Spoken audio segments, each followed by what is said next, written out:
ഞാൻ തുടങ്ങി വെക്കുന്ന ഉദ്ദേശിക്കുന്നത് നമ്മുടെ ഈ സാമൂഹ്യ രാഷ്ട്രീയ സാഹചര്യത്തിൽ ഡീപ് സീക്ക് എന്നുള്ള ഒരു ആപ്ലിക്കേഷൻ ഉണ്ടാക്കിയിട്ടുള്ള ചില പുതിയ ഒരു ഒരു ബ്രേക്ക് ത്രൂ എന്താണ് എന്നുള്ളത് ചർച്ച ചെയ്യാനാണ് ആദ്യമായിട്ട് ആഗ്രഹിക്കുന്നത്.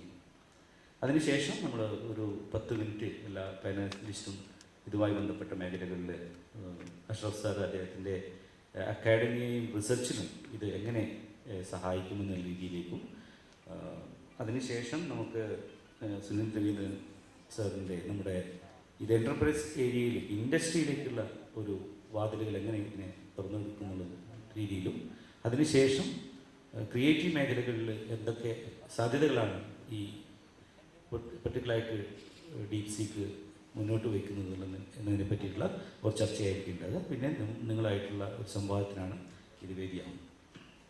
അപ്പോൾ നേരത്തെ പറഞ്ഞതുപോലെ ആഗോളതലത്തിൽ ഇതിന് ഒരു വലിയ പ്രാധാന്യം നൽകുന്ന, ലോകത്താകമാനം ചർച്ച ചെയ്യപ്പെടാനുള്ള കാരണം എന്താണെന്നുള്ളതാണ് നമ്മൾ നോക്കുന്നത്. നിരവധിയായിട്ടുള്ള ജനറേറ്റീവ് മോഡലുകൾ വന്നിട്ടുണ്ട്. അത് ChatGPT പോലെയുള്ള പുതിയ കണ്ടൻറ്റുകൾ, മൾട്ടിമീഡിയ കണ്ടൻറ്റുകൾ, മൾട്ടി മോഡൽ രംഗത്ത് പ്രവർത്തിക്കുന്ന ഒരുപാട് ആപ്ലിക്കേഷനുകൾ വന്നു. പക്ഷേ ഈ പ്രത്യേക ആഗോളതലത്തിൽ വിവര സാങ്കേതിക രംഗത്തെ മുതലാളിത്തം എന്നുള്ള ഒരു വലിയ പ്രവണത ഈ മുഴുവൻ മേഖലയിലെയും കൈയടക്കി വെച്ചിരിക്കുന്ന ഒരു ഗ്ലോബൽ പശ്ചാത്തലത്തിലാണ് ചൈനയിൽ നിന്നും ഈ ഡീപ് സീക്ക് എന്നുള്ള ഒരു ഓപ്പൺ സോഴ്സ് ചാറ്റ് ബോട്ട് വരുന്നത്.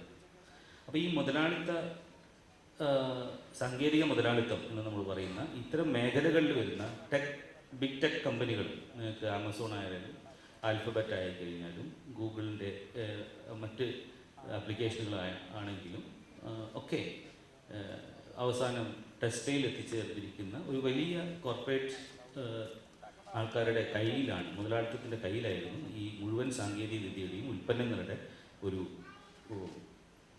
കൈയടക്കം അവരുടെ. അപ്പം അതിൽ നിന്ന് വ്യത്യസ്തമായിട്ട് എന്താണ് ഡീപ് സീക്കിന് മുന്നോട്ട് വെക്കാനുള്ളത് എന്നുള്ളതാണ് ആദ്യത്തെ ചോദ്യം. അപ്പം ട്രംപ് സ്ഥാനാരോഹണം ചെയ്യുന്ന സമയത്ത് നിങ്ങൾക്കറിയാം, ഈ ബിഗ് ടെക് കമ്പനികളുടെ എല്ലാ പ്രതിനിധികളും CEO-മാരും അവിടെ ഉണ്ടായിരുന്നു.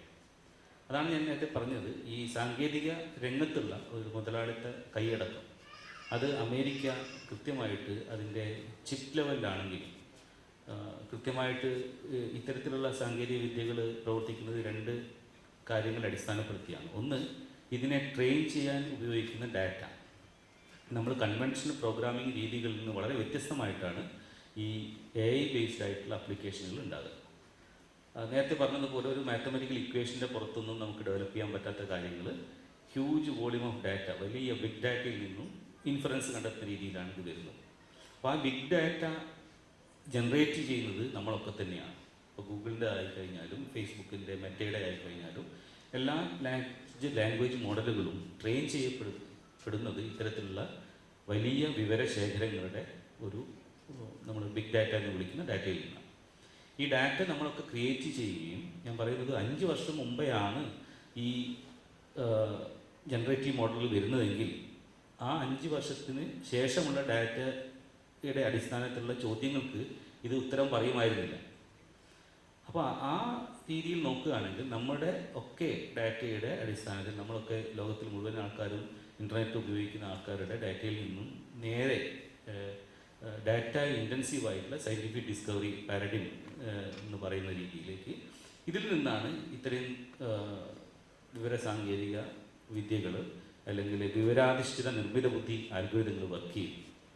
അപ്പോൾ ആ ഡാറ്റയുടെ ഒരു ഡാറ്റായിസം എന്നൊക്കെ പറയുന്നത്, നിങ്ങളുടെ ഒരു സ്ഥാപനത്തിൻ്റെ, ഒരു വ്യക്തിയുടെ ഒരു മൂല്യം ആഗോളതലത്തിൽ ഇപ്പോൾ ഈ മുതലാളിത്ത പശ്ചാത്തലത്തിൽ നോക്കുമ്പോൾ നിങ്ങളുടെ മൂല്യം എന്നുള്ളത് നിങ്ങൾക്ക് ഡാറ്റ എത്രമാത്രം പ്രോസസ്സ് ചെയ്യാനുള്ള കഴിവിനെ അടിസ്ഥാനപ്പെടുത്തി മാറുന്ന ഒരു രീതി ലോകത്താകമാനം വരികയാണ്. അപ്പോൾ ഒന്ന്, ഇത്തരത്തിലുള്ള ഡാറ്റകൾ, നമ്മൾ ക്രിയേറ്റ് ചെയ്ത ഡാറ്റകൾ ആണ് ഇവരുടെ ഇന്ധനമായിട്ട് ഉപയോഗിക്കുന്നത്. രണ്ടാമത്തത്, ഇത്തരത്തിലുള്ള സാങ്കേതിക വിദ്യകൾ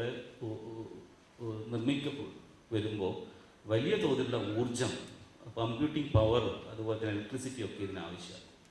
അപ്പോൾ നിങ്ങൾ നോക്കിക്കഴിഞ്ഞാൽ എൻവിഡിയയുടെ ഒരു ഓഹരിയിൽ വലിയ ഇടിവ് സംഭവിക്കുന്നു ഡീപ് സീക്ക് വരുമ്പോൾ എന്ന് പറയുമ്പോൾ എന്താണ് കാരണമെന്ന് നമ്മൾ അന്വേഷിച്ച് മതിയാവും. അപ്പോൾ ഇത്തരത്തിലുള്ള ചിപ്പുകൾ, ഈ ഗ്രാഫിക്സ് പ്രോസസ്സിംഗ് യൂണിറ്റുകൾ, GPUകളൊക്കെ നിർമ്മിക്കുന്ന അത് വലിയ കോസ്റ്റ്ലി എക്സ്പെൻസീവ് ആയിട്ടുള്ള ഹാർഡ്വെയർ രംഗത്തുള്ള ഒരു ഒരു ഒരു പ്രത്യേക മൊണോപ്പൊളി ഇത്തരത്തിൻ്റെ രാജ്യങ്ങളിൽ, പ്രത്യേകിച്ച് അമേരിക്ക പോലെ രാജ്യങ്ങളുണ്ടായിരുന്നു. നമ്മൾ അറിയുന്ന വാർത്ത എന്ന് പറഞ്ഞാൽ NVIDIA ലേറ്റസ്റ്റ് ചിപ്പുകൾ ചൈനയ്ക്ക് പോലും അവൈലബിൾ ആവാത്തൊരു സാഹചര്യം ഈ ഇത്തരത്തിലുള്ള മുതലാളിത്ത രാഷ്ട്രങ്ങൾ എടുത്തിട്ടുണ്ട്, ആ നിലപാടെടുത്തിട്ടുണ്ട്. അപ്പോൾ എന്ത് ചെയ്യണം? സ്വാഭാവികമായിട്ടും കമ്പ്യൂട്ടിംഗ് പവറും എനർജിയും ഇത്തരത്തിലുള്ള ഏറ്റവും ലേറ്റസ്റ്റ് ആയിട്ടുള്ള ഹാർഡ്വെയർ രംഗത്തുള്ള ഊർജം ആവശ്യമായിട്ടുള്ള കാര്യങ്ങളൊന്നും കിട്ടാത്ത സമയത്ത് ചൈനയെ പോലൊരു രാഷ്ട്രം തദ്ദേശീയമായിട്ടുള്ള വളരെ കുറഞ്ഞ ഊർജത്തിൽ വർക്ക് ചെയ്യുന്ന ചില ആൽഗോരിതംസ് ഉപയോഗിച്ചുകൊണ്ട് ലോകത്തിനെ കയ്യടി വാങ്ങുന്ന രീതിയിലേക്ക് വന്നു എന്നതാണ്. അപ്പോൾ അതിൽ വലിയ ആശങ്ക മുതലാളിത്ത രാഷ്ട്രങ്ങൾക്ക് വന്നിട്ടുണ്ട്. അതൊരു ഗെയിം ചേഞ്ചറായി മാറാനുള്ള സാധ്യതയാണ് ലോകം ഉറ്റുനോക്കിക്കൊണ്ടിരിക്കുന്നത്. മൂന്നാമത്തെ വശം ഇതിൻ്റെ ഓപ്പൺ സോഴ്സ് എന്നുള്ള ഒരു ആസ്പെക്റ്റാണ്. അത് കൂടുതൽ അശോക് സാർ അതിനെപ്പറ്റി പറയും. ഒന്ന് രണ്ട് കാര്യങ്ങൾ മാത്രം സൂചിപ്പിച്ച് നിർത്താം. ഒന്ന്, സാധാരണ ഓപ്പൺ സോഴ്സ് കാര്യങ്ങൾ, നിങ്ങളൊരു കാറ് വാങ്ങുമ്പോൾ നിങ്ങൾക്കത് ഡ്യൂപ്ലിക്കേറ്റ് ചെയ്തിട്ട് അല്ലെങ്കിൽ കോപ്പി ചെയ്തിട്ട് വേറൊരു കാർ ഉണ്ടാക്കാൻ പറ്റില്ല. പക്ഷേ സോഫ്റ്റ്വെയറിൻ്റെ കേസിൽ അങ്ങനെയല്ല. നിങ്ങൾക്ക് എന്ത് ചെയ്യാം? വേണമെങ്കിൽ കോപ്പി ചെയ്ത് നിങ്ങൾക്ക് അതിൻ്റെ കോഡ് മോഡിഫൈ ചെയ്യാം. പക്ഷെ അത് പ്രൊവൈഡ് ചെയ്യണം. പ്രൊപ്പറേറ്ററി സോഫ്റ്റ്വെയർ ആരും അതിൻ്റെ അടിസ്ഥാനമായിട്ടുള്ള കോഡ് നിങ്ങൾക്ക് ആർക്കും തരില്ല. നമുക്കറിയില്ല എന്താ ചെയ്യുന്നത്. ചാറ്റ് GPT ഉപയോഗിക്കാം, പക്ഷേ അതിൻ്റെ കോഡോ അതിനെ ട്രെയിൻ ചെയ്ത ഡാറ്റയോ അതിൻ്റെ ആർക്കിടെക്ചറോ ഒന്നും നമുക്ക് അവൈലബിൾ അല്ല. അപ്പോൾ അങ്ങനെയുള്ളൊരു സാഹചര്യത്തിലാണ് ഡീപ് സീക്ക് എന്ത് ചെയ്യുന്നത്? ഒരു പുതിയ നിങ്ങൾക്ക് ഇതിൻ്റെ ആർക്കിടെക്ചർ പരിചയപ്പെടുത്തി തരും. അത് നിങ്ങൾക്ക് എന്ത് ചെയ്യാം? നിങ്ങളുടെ ലോക്കൽ മെഷീനിൽ ഇൻ്റർനെറ്റിൻ്റെ സഹായം ഇല്ലാതെ ഡൗൺലോഡ് ചെയ്ത് നിങ്ങൾക്ക് ട്രെയിൻ ചെയ്തുകൊണ്ട് ഇൻസ്റ്റൻസുകൾ ക്രിയേറ്റ് ചെയ്തുകൊണ്ട് ഉപയോഗിക്കാം. പക്ഷെ എന്നിരുന്നാലും അത് അവർ ട്രെയിൻ ചെയ്യുന്ന ഡാറ്റ നമുക്ക് ഇപ്പോഴും അവൈലബിൾ ആക്കിയിട്ടില്ല എന്നുള്ള ഒരു കാര്യം അവിടെയുണ്ട്. അപ്പോൾ സാധാരണ program open source, Linux program, അതൊരു ഓപ്പറേറ്റിംഗ് സിസ്റ്റമാണ്. അതിൻ്റെ കേണൽ നിങ്ങൾക്ക് അവൈലബിൾ ആണ്. നിങ്ങൾക്ക് മോഡിഫൈ ചെയ്ത് ഉപയോഗിക്കാം. അവിടെ ഡാറ്റയൊന്നുമില്ല, ട്രെയിൻ ഡാറ്റയുടെ കാര്യമൊന്നും അവിടെ ഇല്ല. പക്ഷേ നിർമ്മിത ബുദ്ധി അൽഗോരിതങ്ങളോ ആപ്ലിക്കേഷനോ ആകുമ്പോൾ അവിടെ എന്തുണ്ട്? നിങ്ങളുടെ ആർക്കിടെക്ചറും അതിൻ്റെ ഘടനയും അതിനെ ട്രെയിൻ ചെയ്യുന്ന രീതിയും നമുക്കറിയാമെങ്കിലും അവിടെ എന്ത് വേണം? ആ ഹ്യൂജ് വോളിയം ഓഫ് ഡാറ്റ ഇവരിതിനെ ട്രെയിൻ ചെയ്യാൻ ഉപയോഗിച്ച് ഡാറ്റയും കൂടി ഉണ്ടായി നമുക്ക് തന്നു കഴിഞ്ഞാൽ, അല്ലെങ്കിൽ നമുക്ക് അവൈലബിൾ ആയി കഴിഞ്ഞാൽ ഇതിൻ്റെ പൂർണ്ണമായ അർത്ഥത്തിലുള്ള ഒരു ഓപ്പൺ സോഴ്സ് എന്ന് പറയാൻ പറ്റൂ എന്നുള്ളത് കൂടിയുണ്ട്. പക്ഷേ എന്നിരുന്നാലും നിങ്ങൾ പറയുന്നത് പോലെ നമ്മളുടെ ഈ ഡീപ് സീക്ക് നമുക്കറിയാം നമ്മുടെ മെഷീനിൽ, അതുപോലെ തന്നെ പുതിയ എഡ്ജ് ഡിവൈസിലൊക്കെ നമുക്ക് എന്ത് ചെയ്യാം? ഉപയോഗിക്കുന്ന രീതിയിലേക്ക് നമുക്ക് ഉപയോഗിക്കാം. പക്ഷേ ഇതിൻ്റെ രണ്ടാമത്തെ ഒരു പ്രശ്നം പറഞ്ഞിരുന്നത് ഇതിൻ്റെ ആക്യുറസി ലെവലിലെ ചർച്ചയാണ്. അപ്പോൾ ഇതിൻ്റെ ഓപ്പൺ സോഴ്സ് സാധ്യതയും അതിൻ്റെ ആക്യുറസിന് അപ്പുറത്തേക്ക് ഇത് മുന്നോട്ട് വെക്കുന്ന ഒരു രാഷ്ട്രീയത്തെ പറ്റിയാണ് ഞാൻ ആദ്യമേ നിങ്ങളോട് പറയുന്നത്. തീർച്ചയായിട്ടും ലോകത്താകമാനമുള്ള ചെറുകിട സ്റ്റാർട്ടപ്പുകളെയും ഗവേഷകരെയും, ഇപ്പം കമ്പ്യൂട്ടർ സയൻസ് ഡിപ്പാർട്ട്മെൻറ്റുകളിലൊക്കെ കേരളത്തിലെ യൂണിവേഴ്സിറ്റികളിലൊക്കെ ഗവേഷണ സ്ഥാപനങ്ങളൊക്കെ പ്രശ്നം എന്താണെന്ന് വെച്ചാൽ ഈ കമ്പ്യൂട്ടിംഗ് പവർ ഇല്ല, ഇതിനെ നമുക്ക് ട്രെയിൻ ചെയ്തെടുക്കാനുള്ള സാധ്യതകളില്ല, ഇതിൻ്റെ സോഴ്സ് കോഡ് അവൈലബിൾ അല്ല, അല്ലെങ്കിൽ ഇത്തരത്തിലുള്ള ആർക്കിടെക്ചർ അവൈലബിൾ അല്ല എന്നുള്ള പ്രശ്നം പരിഹരിച്ചുകൊണ്ട് നമ്മുടെ ഗവേഷകരും കുട്ടികളൊക്കെ അല്ലെങ്കിൽ സ്റ്റാർട്ടപ്പും ഇൻഡസ്ട്രിയും ഒക്കെ എന്ത് ചെയ്തിട്ട് ഇതിൻ്റെ ഡീപ് സീക്കിൻ്റെ ഇൻസ്റ്റൻസുകൾ ക്രിയേറ്റ് ചെയ്തുകൊണ്ട് ട്രെയിൻ ചെയ്തുകൊണ്ട് പുതിയ കാര്യങ്ങളിലേക്ക് അവർക്ക് കൂടുതൽ ഗവേഷണവും അവരുടെ പ്രവർത്തനങ്ങളും മുന്നോട്ട് പോകാനുള്ള സാധ്യത വന്നതുകൂടി ഒരു വലിയ വെല്ലുവിളി ഈ സാങ്കേതിക രംഗത്തെ ഭീമന്മാരുമായിട്ട് ഡീപ് സീക്ക് മുന്നോട്ട് വെച്ചിട്ടുണ്ട്. ആ രാഷ്ട്രീയത്തെ മുൻനിർത്തിക്കൊണ്ട് ഈ ചർച്ച മുന്നോട്ട് കൊണ്ടുപോകും.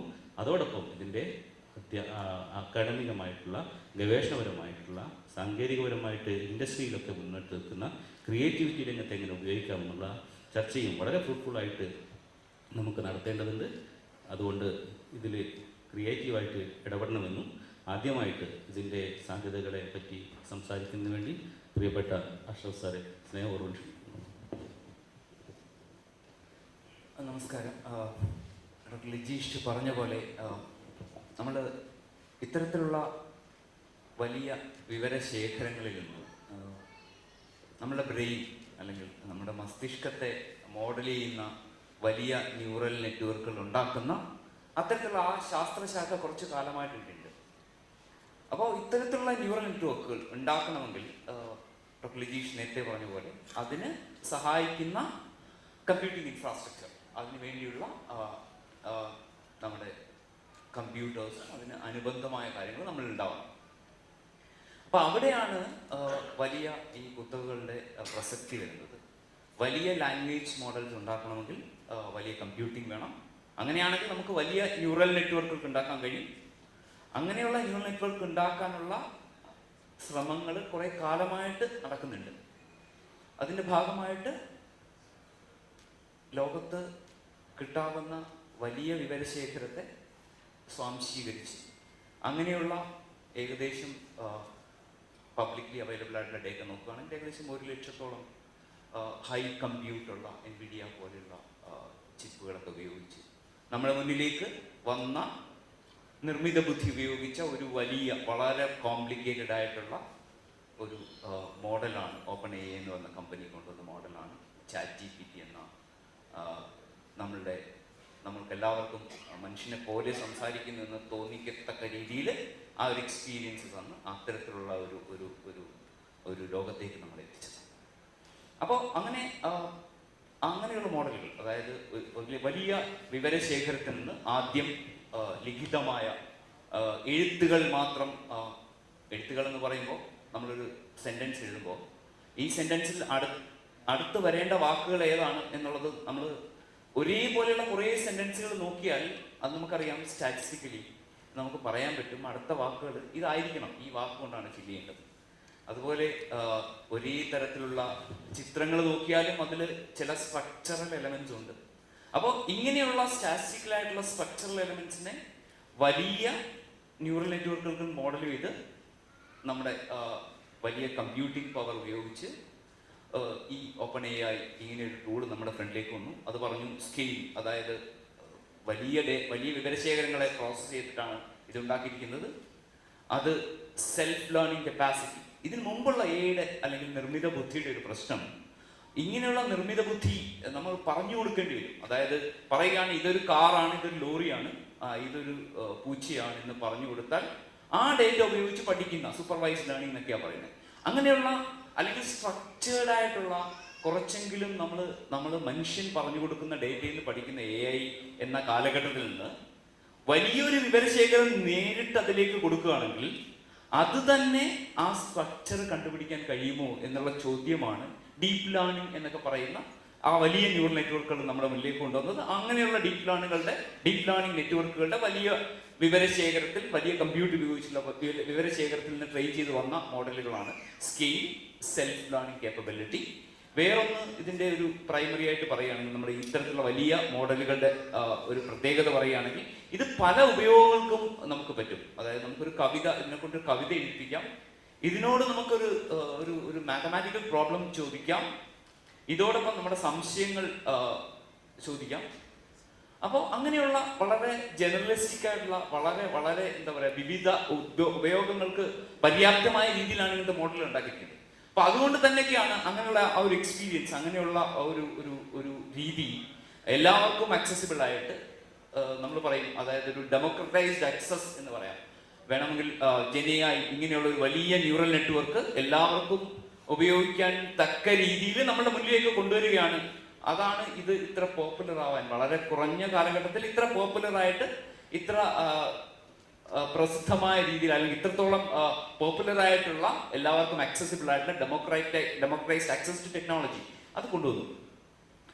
അപ്പോഴും നമ്മുടെ മുന്നിലുള്ള ചോദ്യം, ഇതിന് വലിയ കമ്പ്യൂട്ടർ വേണം, ഇതിന് വലിയ വിവരശേഖരങ്ങൾ വേണം. നമ്മുടെ വിവരശേഖരം നമ്മൾ കുറച്ച് പിന്നിലേക്ക് ആലോചിച്ചാൽ നമ്മുടെ പുസ്തകങ്ങളുടെ ബാക്കിലുള്ള ഇൻഡെക്സ് പോലെ വെബിനെ മുഴുവൻ ഇൻഡെക്സ് ചെയ്ത് നമ്മുടെ മുമ്പിലേക്ക് 90കളുടെ അവസാനം വന്നതാണ് സെർച്ച് എഞ്ചിനായ ഗൂഗിൾ. അതൊരു ഇൻഡെക്സ് ആണ്, വെബിന്റെ ഒരു ഇൻഡെക്സ് ആണ്. അവരെന്താണ് ഇൻഡെക്സ് ചെയ്യുന്നത്? നമ്മളുടെ ഡേറ്റ. അതായത് നമ്മളുടെ ഡേറ്റ ഉപയോഗിച്ച് ഇത്തരത്തിലുള്ള ബിസിനസ്സുകൾ ചെയ്യുന്നത്, അല്ലെങ്കിൽ ഇത്തരത്തിലുള്ള വാണിജ്യവൽക്കരണം എന്ന് പറയുന്നത് ആദ്യമായിട്ടൊന്നല്ല സംഭവിക്കുന്നത്, അത് കാലങ്ങളായി സംഭവിക്കുന്നതാണ്. ഇതിന് വലിയ വിവരശേഖരത്തിൽ എല്ലാവരുടെ മുന്നിലേക്കും ഒരു എക്സ്പീരിയൻസുമായിട്ട് വന്നു. അങ്ങനെ ഒരു വലിയ ന്യൂറൽ നെറ്റ്വർക്ക് ഉണ്ടാക്കി എന്നുള്ളതാണ് ഈ OpenAIയുടെ ChatGPT വിജയം. അങ്ങനെ നിൽക്കുന്ന കാലഘട്ടത്തിലാണ് എല്ലാവരും, പല കമ്പനികളും, അതോടൊപ്പം നിങ്ങൾ നോക്കുകയാണെങ്കിൽ ഗൂഗിളും ഇങ്ങനെയുള്ള മോഡലുകൾ ഉണ്ടാക്കാൻ ശ്രമിച്ചു. പാം എന്ന് പറയുന്ന, അല്ലെങ്കിൽ നമ്മുടെ മുന്നിലേക്ക് വന്ന ജെമിനി എന്ന് പറഞ്ഞ എക്സ്പീരിയൻസ്. അപ്പോഴും പറഞ്ഞു വലിയ കമ്പ്യൂട്ട്, വലിയ ഡേറ്റ, ഇതൊക്കെ ഞങ്ങളുടെ കയ്യിലേ ഉള്ളൂ.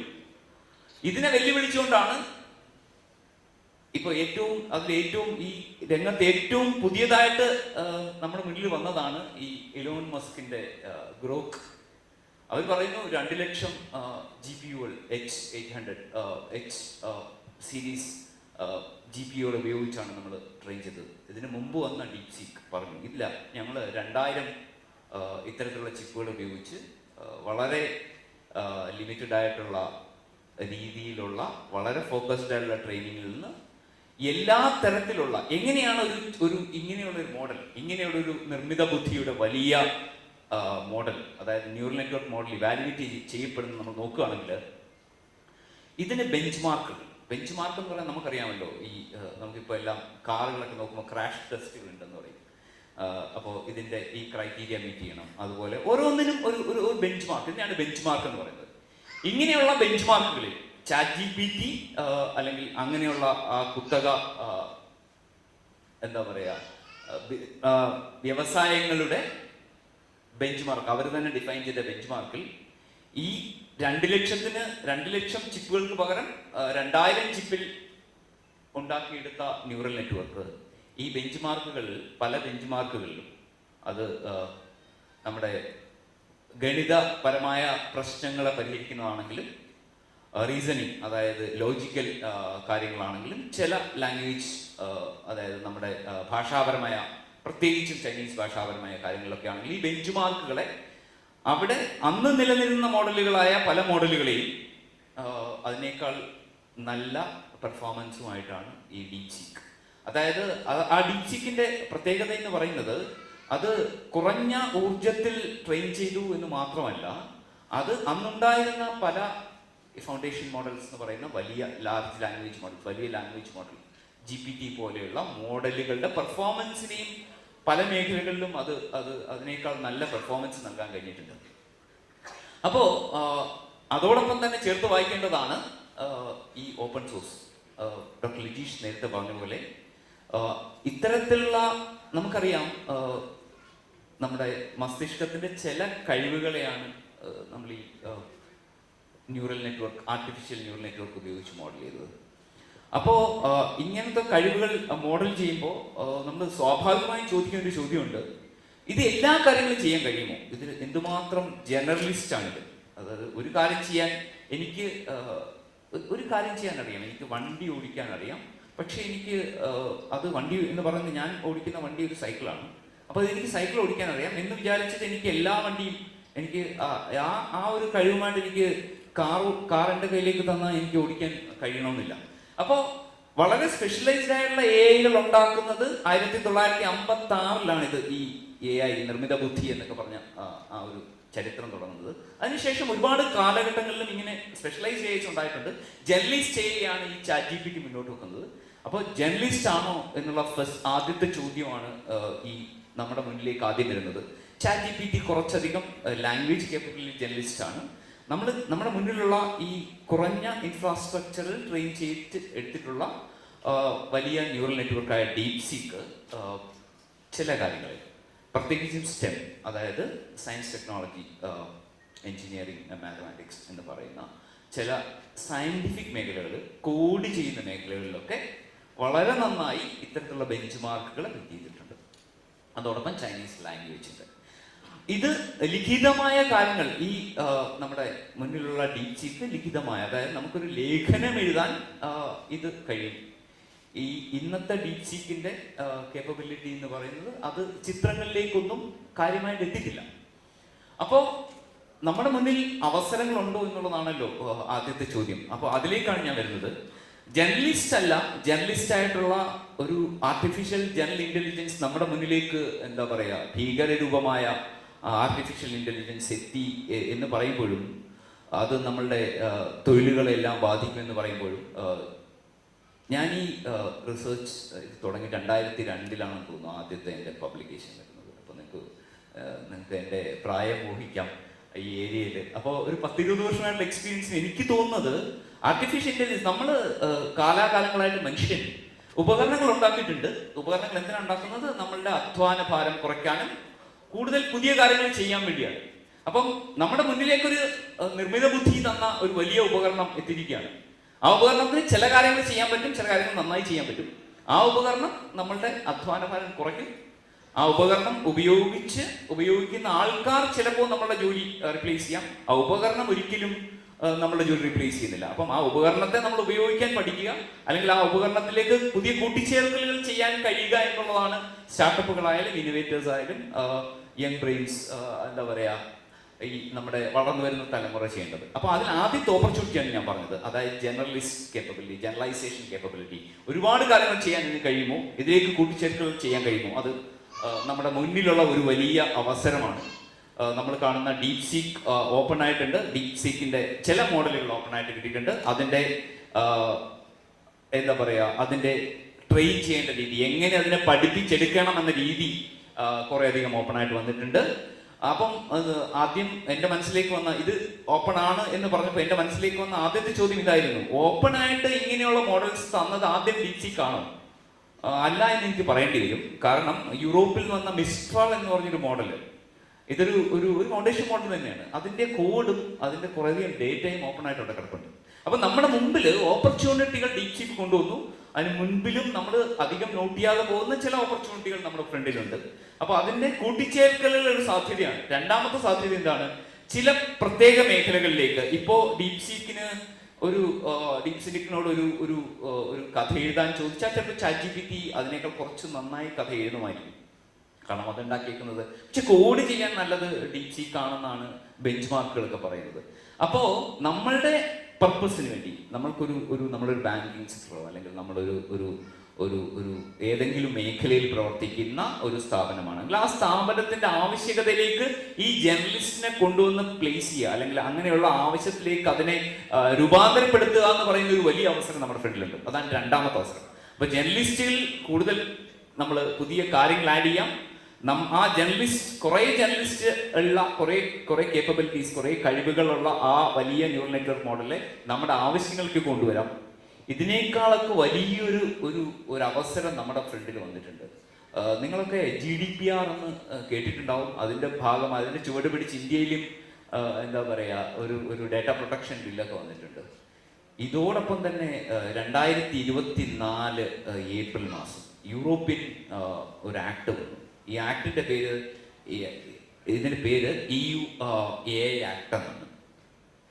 അത് അതിൽ പല കാര്യങ്ങളും പറയുന്നുണ്ട്. അത് പറഞ്ഞു, ചില കാര്യങ്ങളിൽ AI ഉപയോഗിക്കാൻ പാടില്ല, ചില കാര്യങ്ങളിൽ നിർമ്മിത ബുദ്ധി ഉപയോഗിക്കാൻ പാടില്ല, ചില കാര്യങ്ങളിൽ വളരെ വളരെ ഹൈ റിസ്ക് ആയിട്ടുള്ള ചില മെഡിക്കൽ പോലെയുള്ള ക്രിട്ടിക്കൽ ഇൻസ്റ്റലേഷൻ പോലുള്ള കാര്യങ്ങളിൽ AI വളരെ സൂക്ഷിച്ച് മാത്രം ഉപയോഗിക്കണം.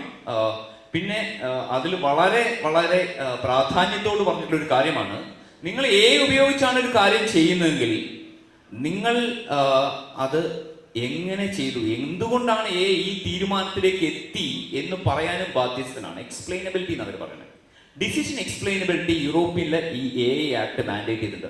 അത് വളരെ താമസിയാതെ നമ്മുടെ നാട്ടിലേക്കൊക്കെ എത്താൻ സാധ്യതയുണ്ട്. അതായത് AI മുമ്പ് ഉപയോഗിച്ച പോലെ, പ്രത്യേകിച്ച് സ്റ്റാർട്ടപ്പുകൾ ശ്രദ്ധിക്കേണ്ട ഒരു കാര്യമാണ്, AI മുമ്പ് ഉപയോഗിച്ച പോലെ, അതായത് വലിയ ന്യൂറൽ നെറ്റ്വർക്കുകൾ എല്ലാ ആപ്ലിക്കേഷനിലും ഡിപ്ലോയ് ചെയ്യാം എന്നുള്ള ആ കാലഘട്ടം മാറുകയാണ്. അതായത് AI പൗരന്റെ അവകാശങ്ങളിലേക്ക് അല്ലെങ്കിൽ പൗരനെ നേരിട്ട് ബാധിക്കുന്ന കാര്യങ്ങളിലേക്ക് AI ഉപയോഗിക്കുകയാണെങ്കിൽ അതിൽ AI പറയുന്ന കാര്യങ്ങൾ, AI തീരുമാനിക്കുന്ന കാര്യങ്ങൾ എങ്ങനെ തീരുമാനിച്ചു എന്ന് പറയാനുള്ള ഉത്തരവാദിത്വം കൂടി ആ AI കൊണ്ടുവരുന്നവർക്കുണ്ട്.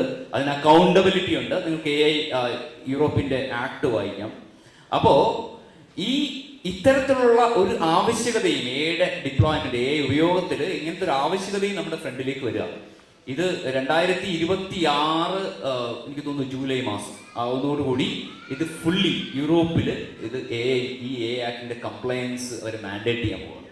എന്ന് പറഞ്ഞാൽ നമുക്ക് കിട്ടുന്ന എന്ത് വലിയ നിർമ്മിത ബുദ്ധി മോഡലുകളും കൊണ്ടുപോയി നേരെ ഒരു സിറ്റിസൺ ആപ്ലിക്കേഷനോ ക്രിട്ടിക്കൽ ആപ്ലിക്കേഷനോ ഉപയോഗിക്കാൻ പറ്റില്ല. അപ്പോൾ നമ്മുടെ മൂന്നാമത്തെ ഒരു സാധ്യത അവിടെയാണ്. നിങ്ങൾ പലരും ഈ വലിയ ലാംഗ്വേജ് മോഡൽ നോക്കുകയാണെങ്കിൽ കണ്ടിട്ടുണ്ടാവും, ഒരു എന്താ പറയുക, ചെയിൻ ഓഫ് തോട്ട് എന്ന് പറഞ്ഞ ഒരു കാര്യം. ചെയിൻ ഓഫ് തോട്ട് എന്ന് പറഞ്ഞാൽ ഞാനൊരു ഉദാഹരണത്തിലൂടെ പറയാം. എത്ര സമയമുണ്ട്? 3 മിനിറ്റ്. ചെയിൻ ഓഫ് തോട്ട് ഒരു ഉദാഹരണത്തിൽ പറയാം. ഞാൻ ഇന്നലെ ഈ 3 ടൂളുകളിലേക്കും, ഈ 3 ഗ്രോക്ക്, ഡീപ് സീക്ക്, പിന്നെ നമ്മുടെ ChatGPT, ഇത് 3ലേക്കും ഒരു ചോദ്യം ചോദിച്ചു. ചോദ്യം ഇതായിരുന്നു: ഒരു ആപ്പിളിൻ്റെ വില 15 രൂപയും ഒരു ഓറഞ്ചിൻ്റെ വില 5 രൂപയാണ്. എനിക്ക് ഏകദേശം തുല്യ അളവിൽ ഈ 2 ഫലങ്ങൾ, ഈ 2 ഫ്രൂട്ട്സും വാങ്ങിക്കണം. എൻ്റെ കയ്യിൽ 100 രൂപയുള്ളൂ. നിങ്ങൾ ഇത് 100 രൂപ ഉപയോഗിച്ച് എനിക്ക് ആപ്പിളും ഓറഞ്ചും വാങ്ങിച്ചു തരും.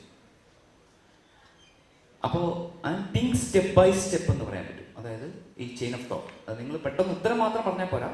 നിങ്ങൾ അത് ആ വലിയ പ്രശ്നത്തെ എങ്ങനെ ചെറിയ പ്രശ്നങ്ങളായിട്ട് കണ്ട് നിങ്ങൾ ലോജിക്കലി ഈ പ്രോബ്ലം എങ്ങനെ സോൾവ് ചെയ്യുന്നു എനിക്ക് പറഞ്ഞു തരണം. ഇത് ഞാൻ ഈ ചെയിൻ ഓഫ് തോട്ട് എന്ന് പറയുന്നത്.